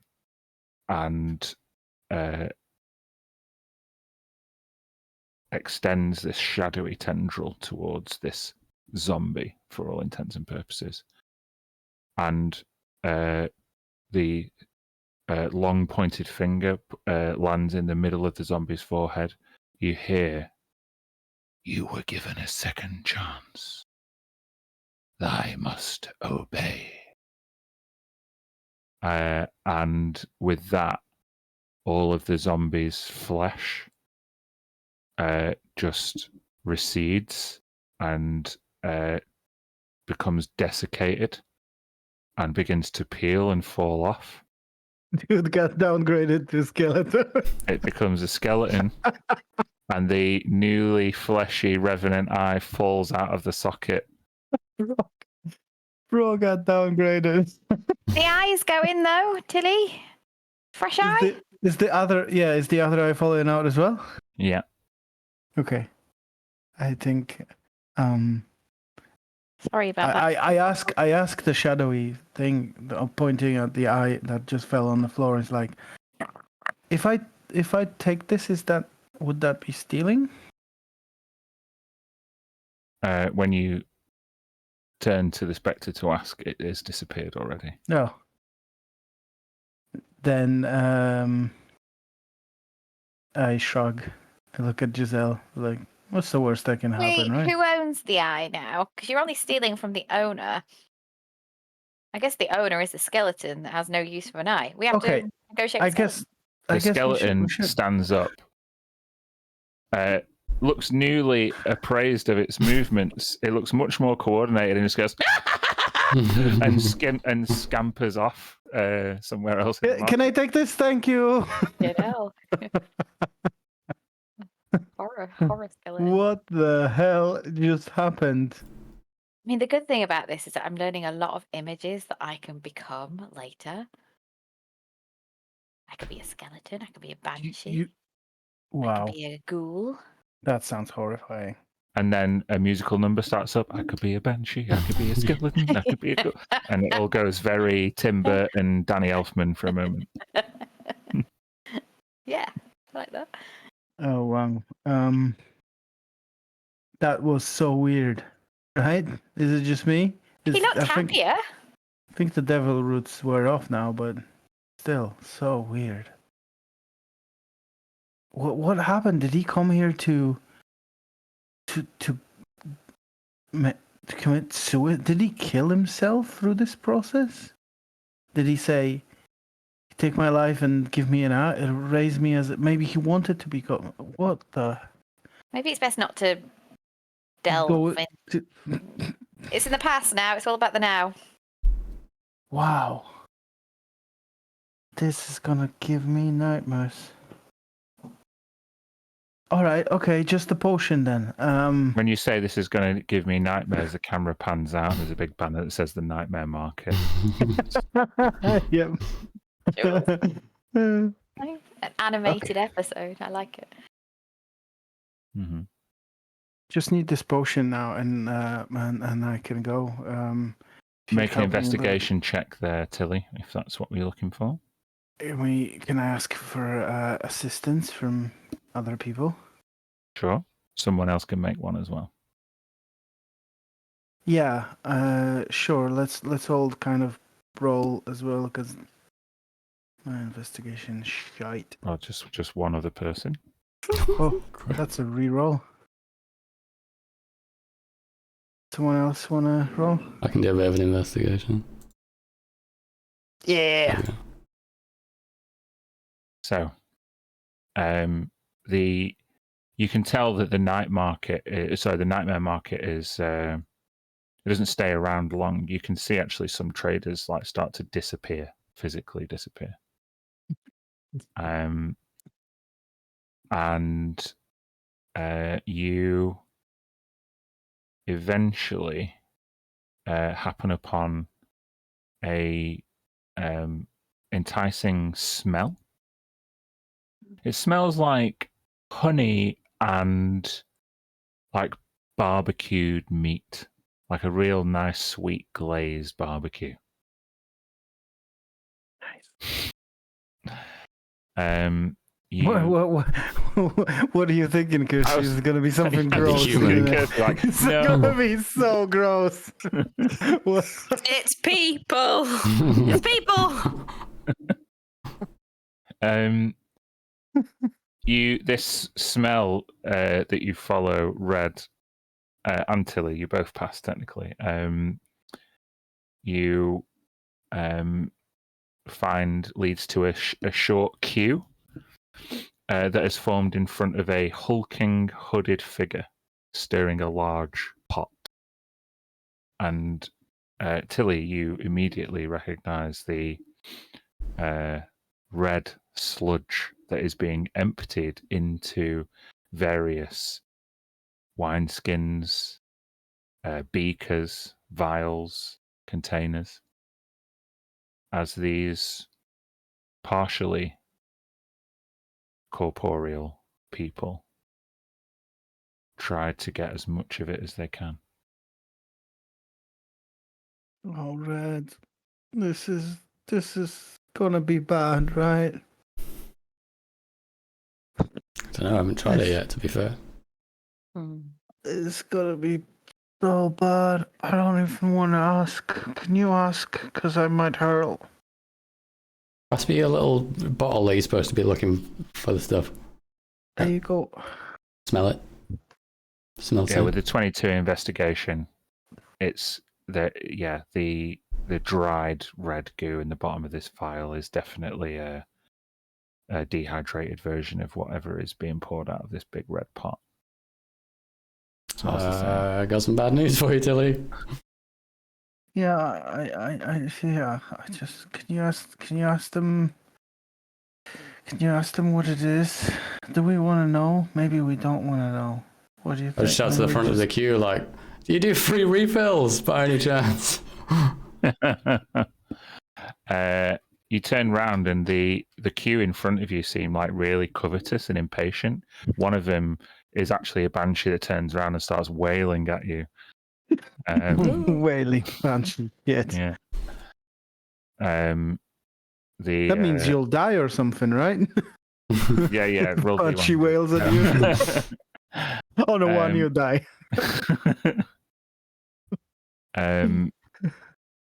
The hooded, large figure just continues kind of dealing with the person at the front of the queue, slopping out as much of this as they feel is necessary.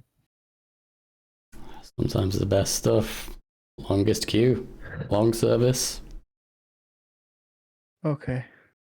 Well, it's got something to do with memory and it's magical in some way. But I also think it's probably made out of boiled people or something. So we just get some, and hopefully it's not gonna cost me an arm or a leg, literally. So just make sure I don't, do something stupid, please.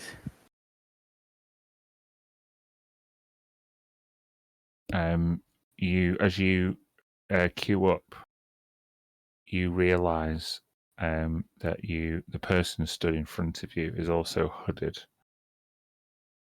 and very hungry indeed. Like we can hear the stomach rumbling, or Sure, a little bit. The lip smacking and hand rasping and the impatient body language tell you that this person knows exactly what they're after and can't wait to get more of it. The book says that they are a noble that you know. noble that we know. I was trying to think, What it could be. who could it be? You tell me. Damn, maybe. What? Oh god, would that be someone who died in between since we met them, or something, or They could be Maybe alive, they could be they dead. could be alive? I was thinking maybe someone from not Jacob, but like someone from maybe someone from. Oh shit! It's Gilchrist.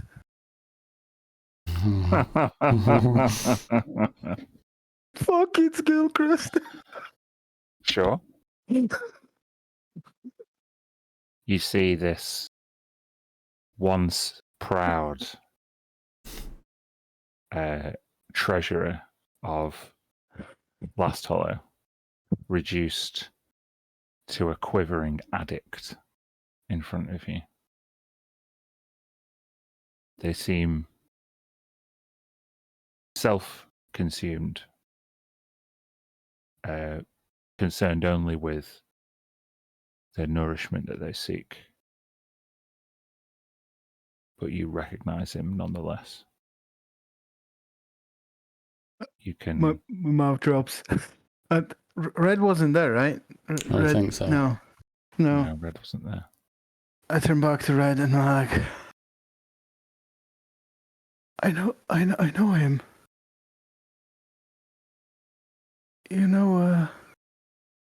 Where's Mir? She. Do, do, do, do, do, do, do. Do. There's just a lot of dancing skeletons, like in Mir, like somewhere aside. Yeah. And I'm coming like, round to this place. so good. Yeah. Nothing really horrible can happen anymore. Like what else? I'm like, right? I don't know how much Mir told you about the previous trip we had to last Hallow, and well, there was this guy. That's him. His name is Gilchrist, and he was. As you say his name out loud, he like lurches back and like hisses at you. Hold your tongue, cur. doesn't really recognize you, just lashes out at the use of his name. Rude. We're just gonna go. You'll just wait your turn like everybody else. Okay. Okay. And Angry. then finally he gets to the front of the queue and he's like, yes. Like it used to be. And he takes like a hard coconut like bowl shape full of this red stuff and he starts drinking it. Yes. The seat of power. Nobility, like it was yesterday. And just starts gulping it down. Oh my God. I am so sorry, Greg, if you want me in this. I just nudge Tilly and they'll be like, see, that's how you'll end up if you keep on that devil's route. Starts with a couple fingers, that's where you end up. Oh my God. Do you know, I think I might I might take a little break from that, to be honest. How did, I don't, okay. Mir might flip out if you see them, but, woof. This is such a weird place.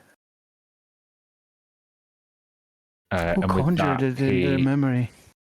he tries to bargain for more than his fair share with this hooded figure. And when he is refused, Gilchrist casts a powerful spell and opens a gate. You see a luscious green forest and a highway. As he puts his hand over the rest of the red stuff and like looks suspiciously towards all of you. As he casts his gate, can't do as a reaction, this is an action if I get a chance. I'll cast a spell magic, 5th level. Stupid gate. Stupid gate. Okay. Can't stand people like that. To dispel magic 5th level, you're going to have to roll me Arcana. It's DC 19. The ability check using your spellcasting ability. Oh, is it? Yeah. It's 10 not, plus it's the not spell's okay. level. Yeah, just be. So, spellcasting would just be yeah. Plus 5. 5. Yeah. Just roll a d20, it's easier. Plus 5. 16? No. Not in. Is it? He like quaffs a little bit more and goes, ha! Amateur. And steps through the gate. And it shuts behind him. Did I recognize anything of the green stuff behind him? Or make a nature check. I didn't see any of this, right? I don't think so. With a 24, Tilly, that is unmistakably the luscious green peninsula of Menelambir. You can tell by the shape of the trees. Oh, God. He's gonna be. Who could have raised him? Oh God, it would have. Oh God, oh my God, this is her doing, isn't it? Red, it's her doing. I know it. Who's doing? Krisha? I don't know. I just have she's there as well, and she hates us, and Gilchrist hated us so much. He has every reason to take revenge, and he would be such a tool in that. Why are you talking about Gilchrist? He did seem Mia, like a hi, massive tool. Yeah. He was a massive tool. I don't know if I imagined this or not, but I mean, Red saw him. Well, I saw him. I saw an undead version of him, just like Here. waiting in the soup kitchen, just in a line for the slurp, and that he was so in need of. And then he grabbed it, and then he teleported somewhere in a. As you Yeah. explain this, Tilly, you realise you're at the front of the queue. Oh. Oh. Okay. Well, that can wait. I'll just hand the vial that I have to the guy and see. Would it be okay to just get this filled? He scoops out a ladle and pours it, filling the vial completely. He holds out a container to catch the excess from the vial. And so you now have a vial of this red liquid, but also a small flask of it, enough for one other. So it's Use. basically 2 portions. Yeah, one use. Yeah. Okay. The person who's ladling the hooded. Can I see anything under the hood? Can I see any details or? You see that the ladle was clutched by a pale but muscular hand. The hood seems to shield their face from view. With your passive perception, you can see that they are like a white skin. They kind of look like this. Hold on. Imagine this kind of person under a hood.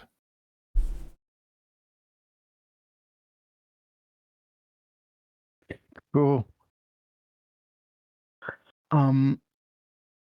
She'll say. I think she'll say.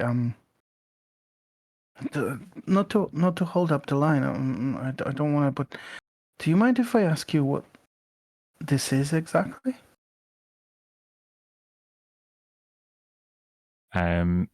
As you ask this question, you start to realize that more and more people in the nightmare market are beginning to disappear. And All right. you now realize that you were at the back of the queue and the only other people behind you are Mir and Red. And so he drops the ladle into the pot.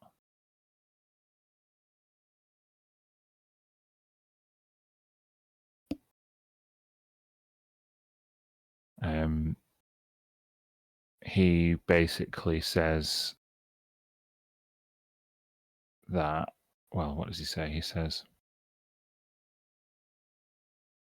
"This elixir is what all the dead crave. Figment of their power. A morsel of their identity. A taste of who they were."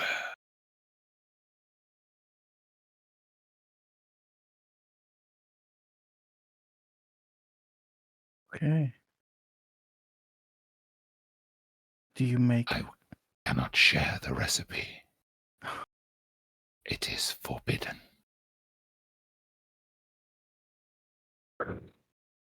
Just if you wouldn't mind, does it contain any animal byproducts or anything like that? Because I'm a vegetarian, and if I want to try it, I just really need to know that it doesn't have any like meat or anything like that in. He spins his big pot around on the stove, and engraved into this big stone pot says may contain animal products. That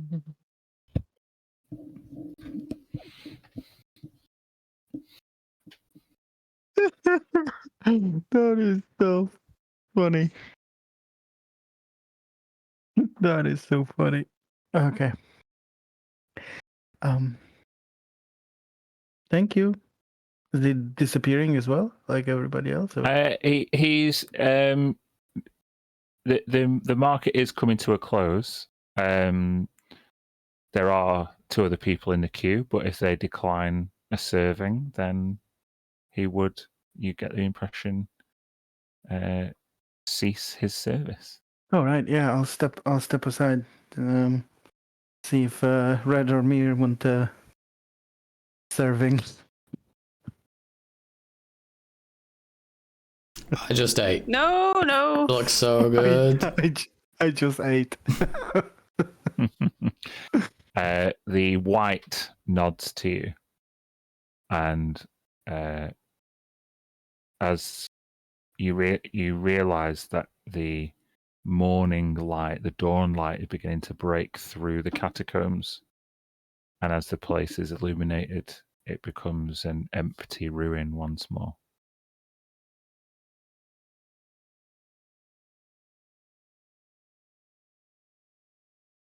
Ooh.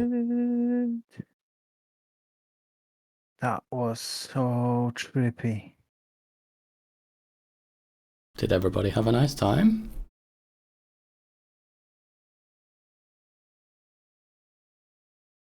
Really? Sorry. Oh, Well, I got what I came here for, so that's something. Well, go somewhere not here, and maybe we can take a look at the hand.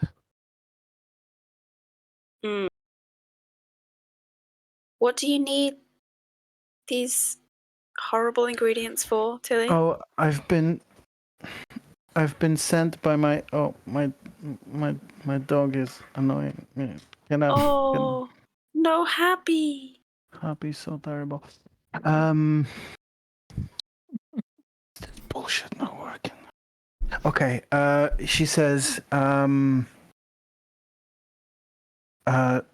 the mortician asked me for some of these ingredients. If I help him, he'll hopefully help me with my pursuit of trying to contact my family.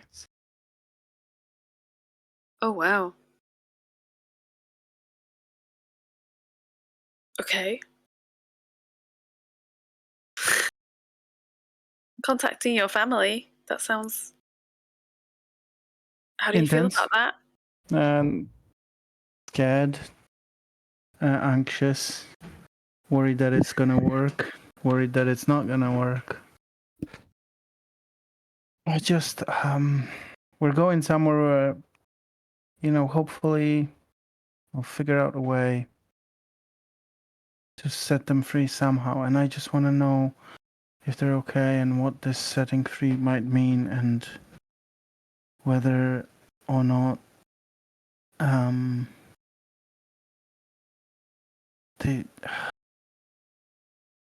they hate me. I'm sure they don't. If they're anything like you, then it's not possible.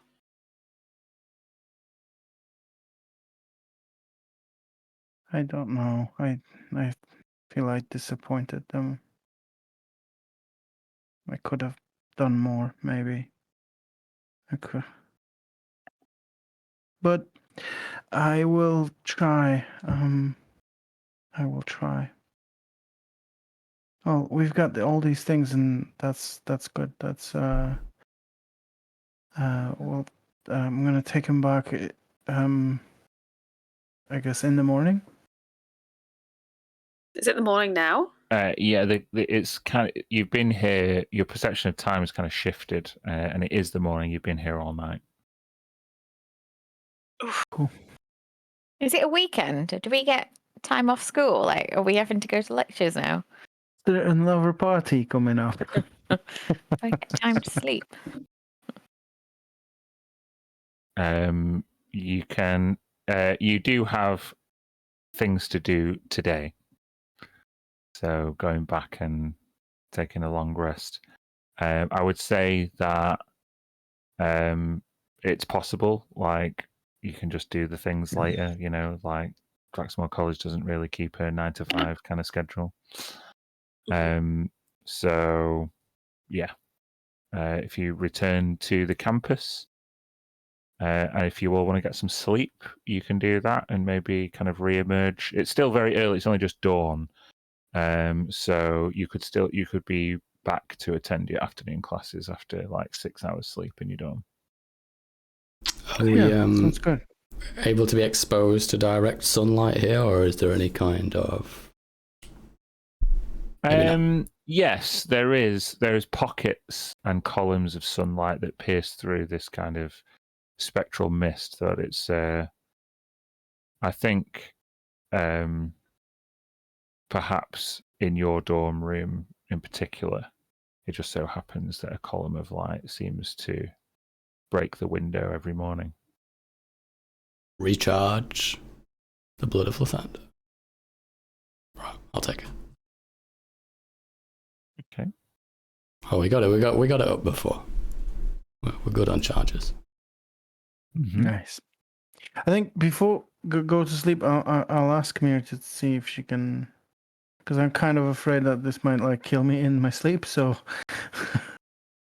how does it look like when we get back to the dorm and I unravel the packaging? If you unravel the bandage, the blackness doesn't seem to have advanced any further. Okay. Mir, would you mind taking a look at it? It's a little worry. I tried to regenerate it. I mean, you've seen me give people back legs and arms, and I mean, I gave you one back. So you know I can do this. It should have worked. And then the nature Can I- side. Where am I going? Can I cast Identify on like an effect? No. You can make an Arcana or Medicine check. I think I want Arcana. I'm going- please. I feel like this is something Tilly would have done because it's, you know, her life and all. I'm gonna cast Enhanced Ability to make sure you got advantage on that roll. Ooh. 21. 21. It's as though the wound was cursed at the time it was created. Ah. The curse with a 21 no longer lingers. And the effect, short of some very powerful magic, seems to be permanent. Don't think my purity spear is any good for this.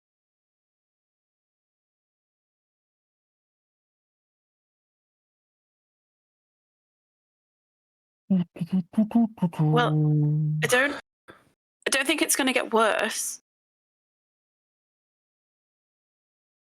Okay. but I'm not sure that your magic, the regenerate spell anyway, I'm not sure that that will bring them back.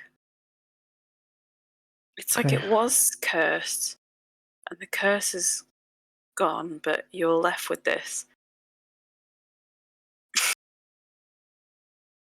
Or maybe the implement that was used was cursed. Either way, the curse no longer lingers. Yeah, it could have been. Could have been. Did you say powerful magic? Well, I mean, I might as well try that to at least get it out of the way. I'm gonna recast Regenerate using a 9th level spell slot. Ooh.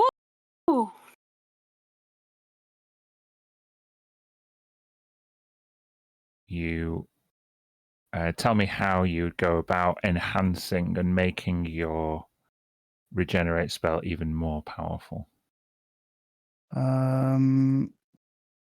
Okay, so so it uses a prayer wheel, which would have been the amulet, and some holy water, which is something that I've got a while back from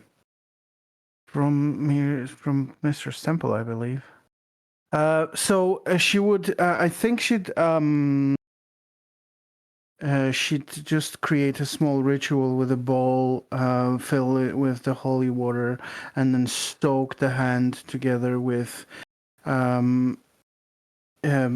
like nature's ingredients, things that I know that like remove rot and remove infection and work like curse wise to just build it. And then it's just this small ritual where I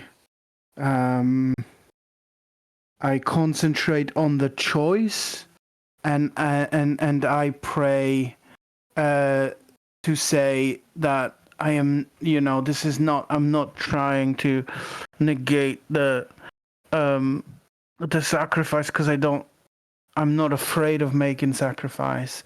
I am just I'm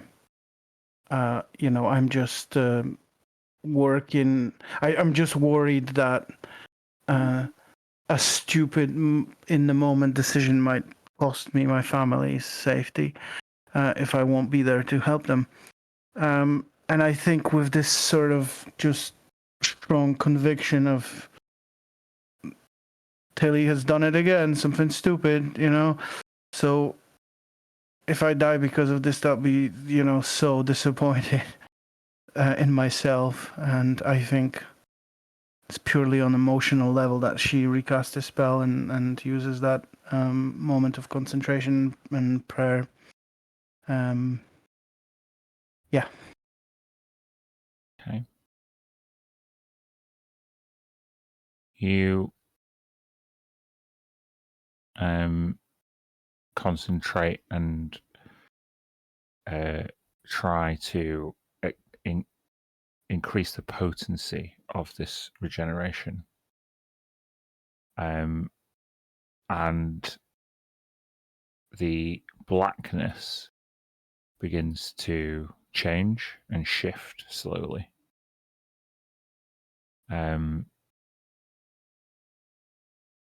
Although where you would expect a bone and flesh to begin to regrow, just as it did when you helped Mir in the prison back on Pride Mount, you can feel a semi-translucent pair of spectral fingers That's so cool. sprout from the two nubs. And the combined essence of your healing magic fed through this undead curse seems to create this partially spectral and partially corporeal hand anew. Mm-hmm. Whoa, Tilly, what can you do with that? This is unexpected. Does it go through things? Can you prod things like through a door? I'll try to put it through a solid object. Yeah, it goes through. I'm That's so okay. not sure what you can do with finger lengths on that. Don't know. I could finger some stuff, I guess. I just Through a wall. the blackness is gone, so that's good. You do. At least I don't think I'll die because of it. So this Well, they're back. And they're semi-corporeal. they're still a reminder of a not the greatest decision making that I seem to be suffering from. Okay. I dig it. Figure out what I can do with them. In the meantime, we just need to make sure not to grab anything that might just fall through. Seems Yeah. as though when you concentrate, you I can make and them. make them corporeal or incorporeal. Nice. I'm gonna try to put my finger through like small solid object and then like interact with something on the other side. What about like That does not work. What about you put Damn it, done. Wait, what doesn't work? So He because can't I be thought I could. partly corporeal and incorporeal to suit him. It's one or the other. That would Don't What if push you your luck, were- is what it really means. so cool. Uncorporeal, whatever it is, and then you turned it corporeal, like you could kill people with a finger in the brain. I mean, I could if A weapon. if I was like, like killing people and like hurting them, That's if that was true. something I did, then Not your- that could have been Not your that could have bag. that could have been a good idea. Giselle, I Being a guess. vicious halfling brain assassin. Not really You know, assassin, let me just an check your idea. head. We'll figure just a out North Star style. what to do with my fingers later. Plan. Okay. I don't think I'll die anymore, so we can go to sleep. It's fine. Anyone doing anything before they Yeah. retire? Tilly, have you ever tried like speaking to the amulet? Have you like tried to communicate? Like they might be able to hear. I talk to them every night before I go to sleep, but not in any magical way. I don't have that, and I don't know if it would have worked. I don't know. What, is there something you want to try? I mean, yeah, but it probably won't work. But I could try and send a message. I might not get anything back, but it could be like reassuring to them. Just a little message, a bit like the spider's web situation of 2 days ago. No, 10 days Okay. ago, 12 days ago. Okay. I mean, it might not work. I mean, if it does, it'd be great. This is what I'm trying to do. It's like if why don't you? So you're proposing to cast the message spell into the amulet? I'm going to point my finger at it. I'm gonna need to tell you a little bit about the person who you're gonna try and message, so at least you're aware. Okay. Why don't you try my mom? Her name was Luna. She was a very good person, very good mom. She loved us all, and she was powerful and strong and smart and just the best. Okay. Giselle points at the amulet. I imagine this is like on the bunk bed. And casts message and says, "Hello? This is a message for Luna. I'm Giselle and Tilly's friend. And I just wanted to let you know that Tilly's trying everything in her power to try and get you back. Hope everything is well in there, and hopefully you can hear this. And hopefully see you soon. Bye. I tried it. I did it."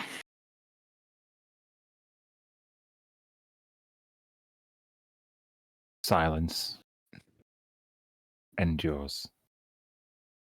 I feel nothing happened. But I tried, Tilly. You never know, right? Thank you, Giselle. Thank you for trying. You always seem to have these knacks for just giving it a go. What's the worst that could happen?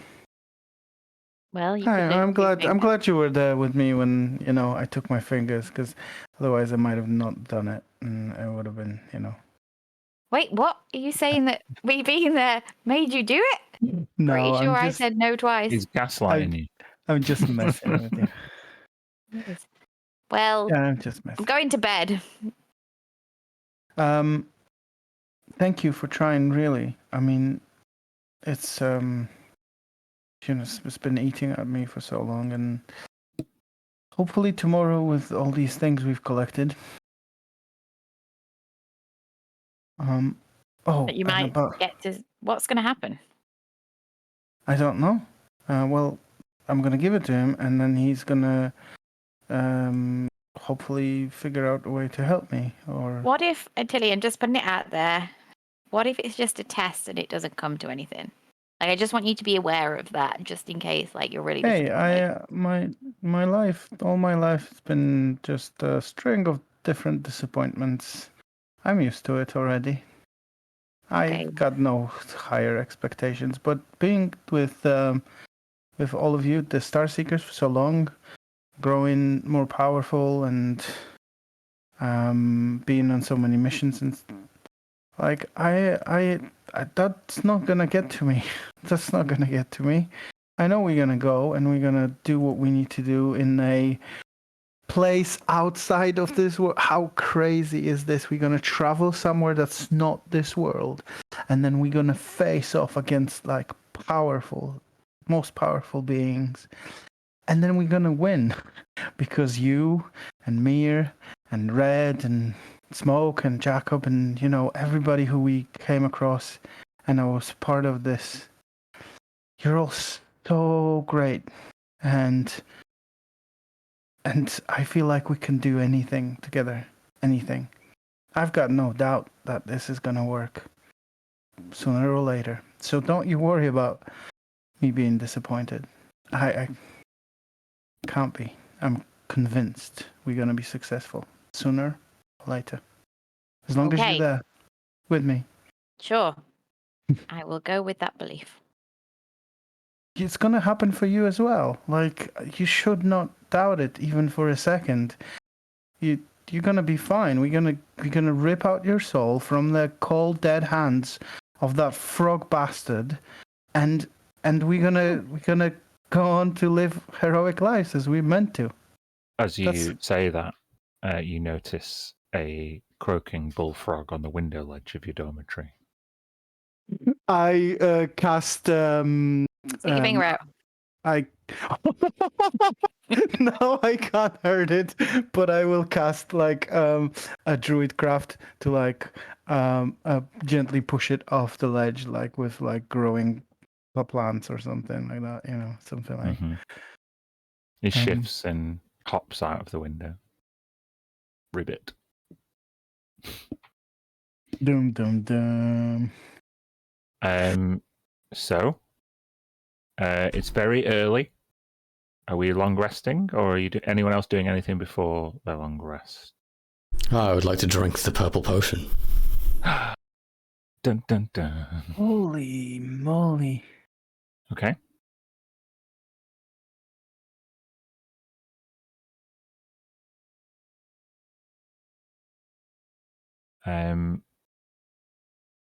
You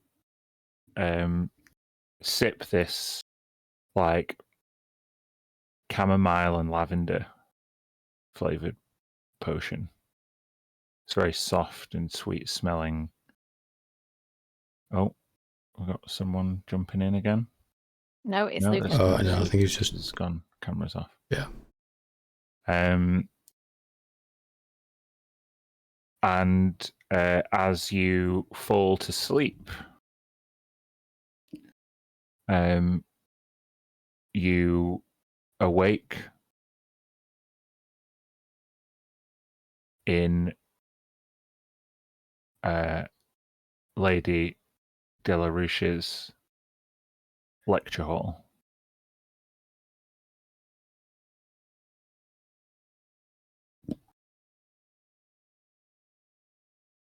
Well, you hear from behind the lectern, slightly younger looking maroon tiefling with the red horn missing and the wispy silvery hair. This hair, though, seems to now kind of glow with this like resplendent light. And she speaks as though she never had in earlier in the day, you must be causing the High Instructor some consternation if he is to place you under my tutelage. Why, are you that bad? No. But I teach the hardest lessons.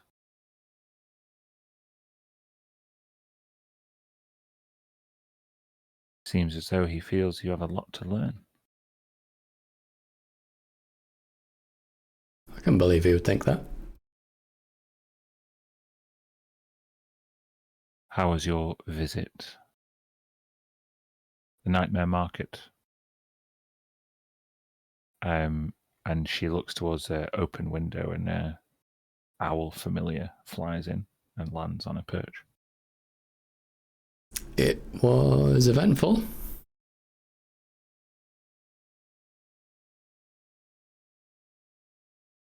It's not a place that I encourage students to visit.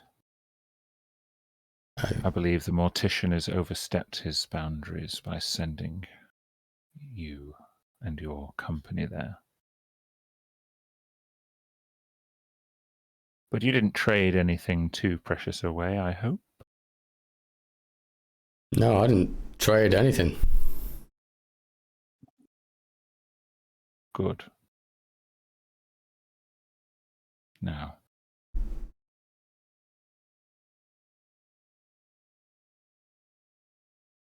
tell me,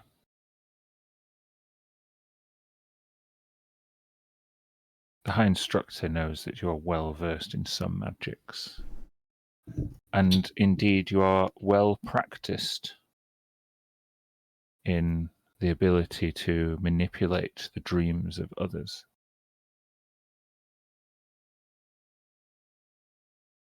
To what end do you use these magics?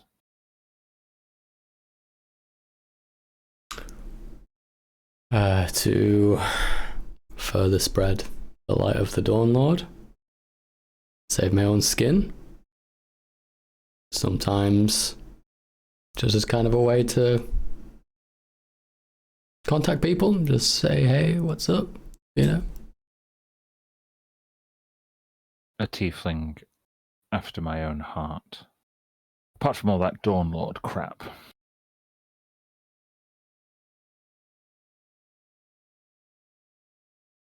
If you are to perfect your practice in this particular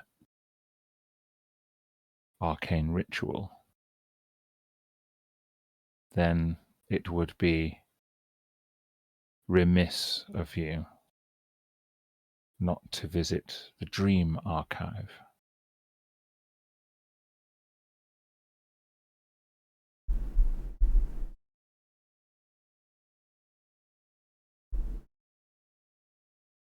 And she waves her hand, and a bumbling drunkard appears sat in the front row of her lecture theatre and just says, "There's a place where you can peer into the very dreams of your loving wife, or the king, or his horse. Of course, I've always felt what a man sees in his mind's eye under his own blankets is his business. But then again, I don't dream much after a drink. Definitely not about horses. I don't know why I've mentioned that."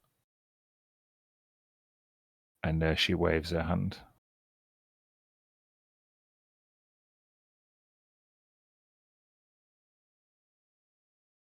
The Dream Archive is hidden in the darker recesses of Draxmore College.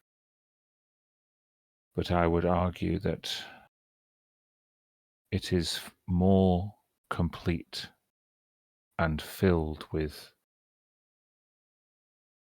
deeper, more profound truths than any library that relies on leather-bound tomes.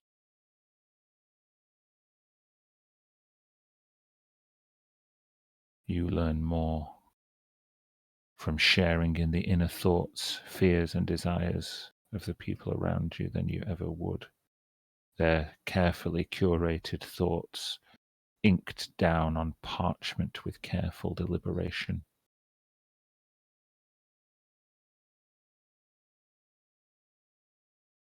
I've had some experience with that, actually.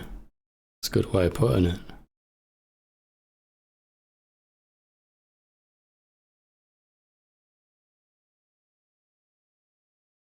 Tell me. In fact, show me. What is it that you fear?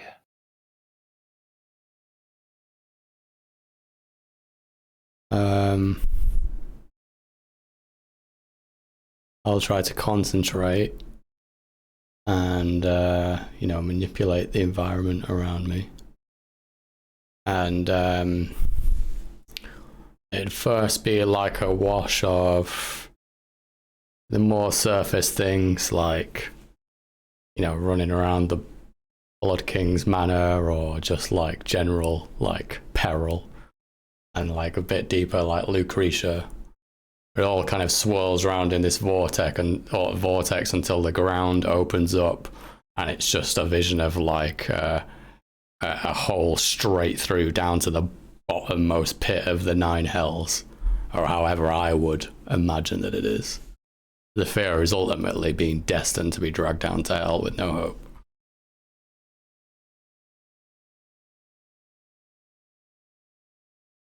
She waves a hand. As someone with infernal lineage, I can relate. Well,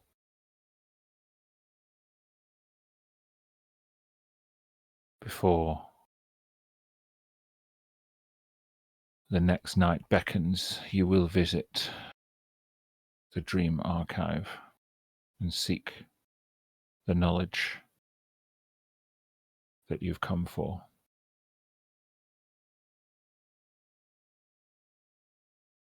And perhaps then you might be able to navigate your journey without falling through the 9 layers.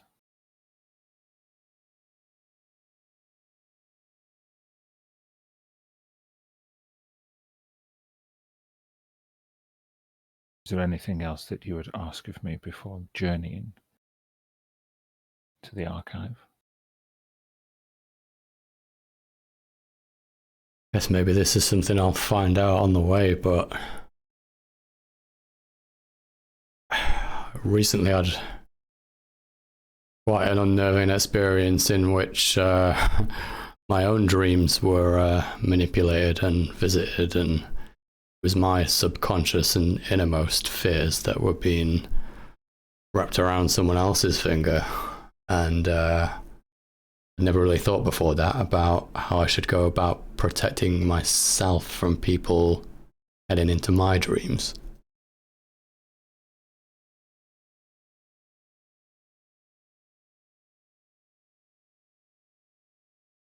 One who's stalked by a powerful enough mage who enters their dreams and colludes with their fears is truly cursed.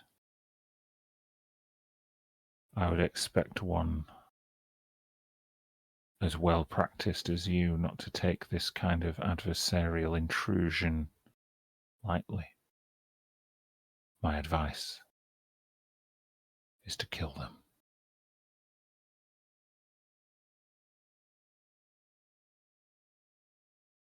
I'm working on it.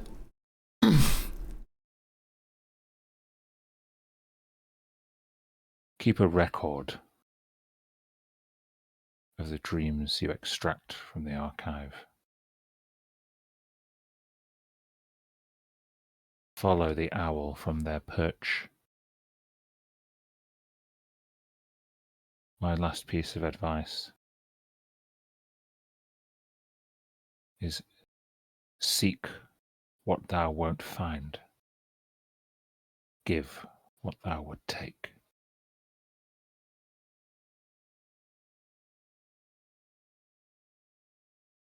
And with that, we'll end the session. Mm-hmm. Just to be clear, that was seek what thou won't find, give what thou would take.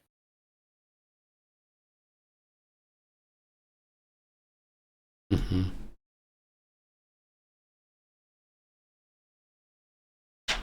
Well, thank you very much for joining us, everybody.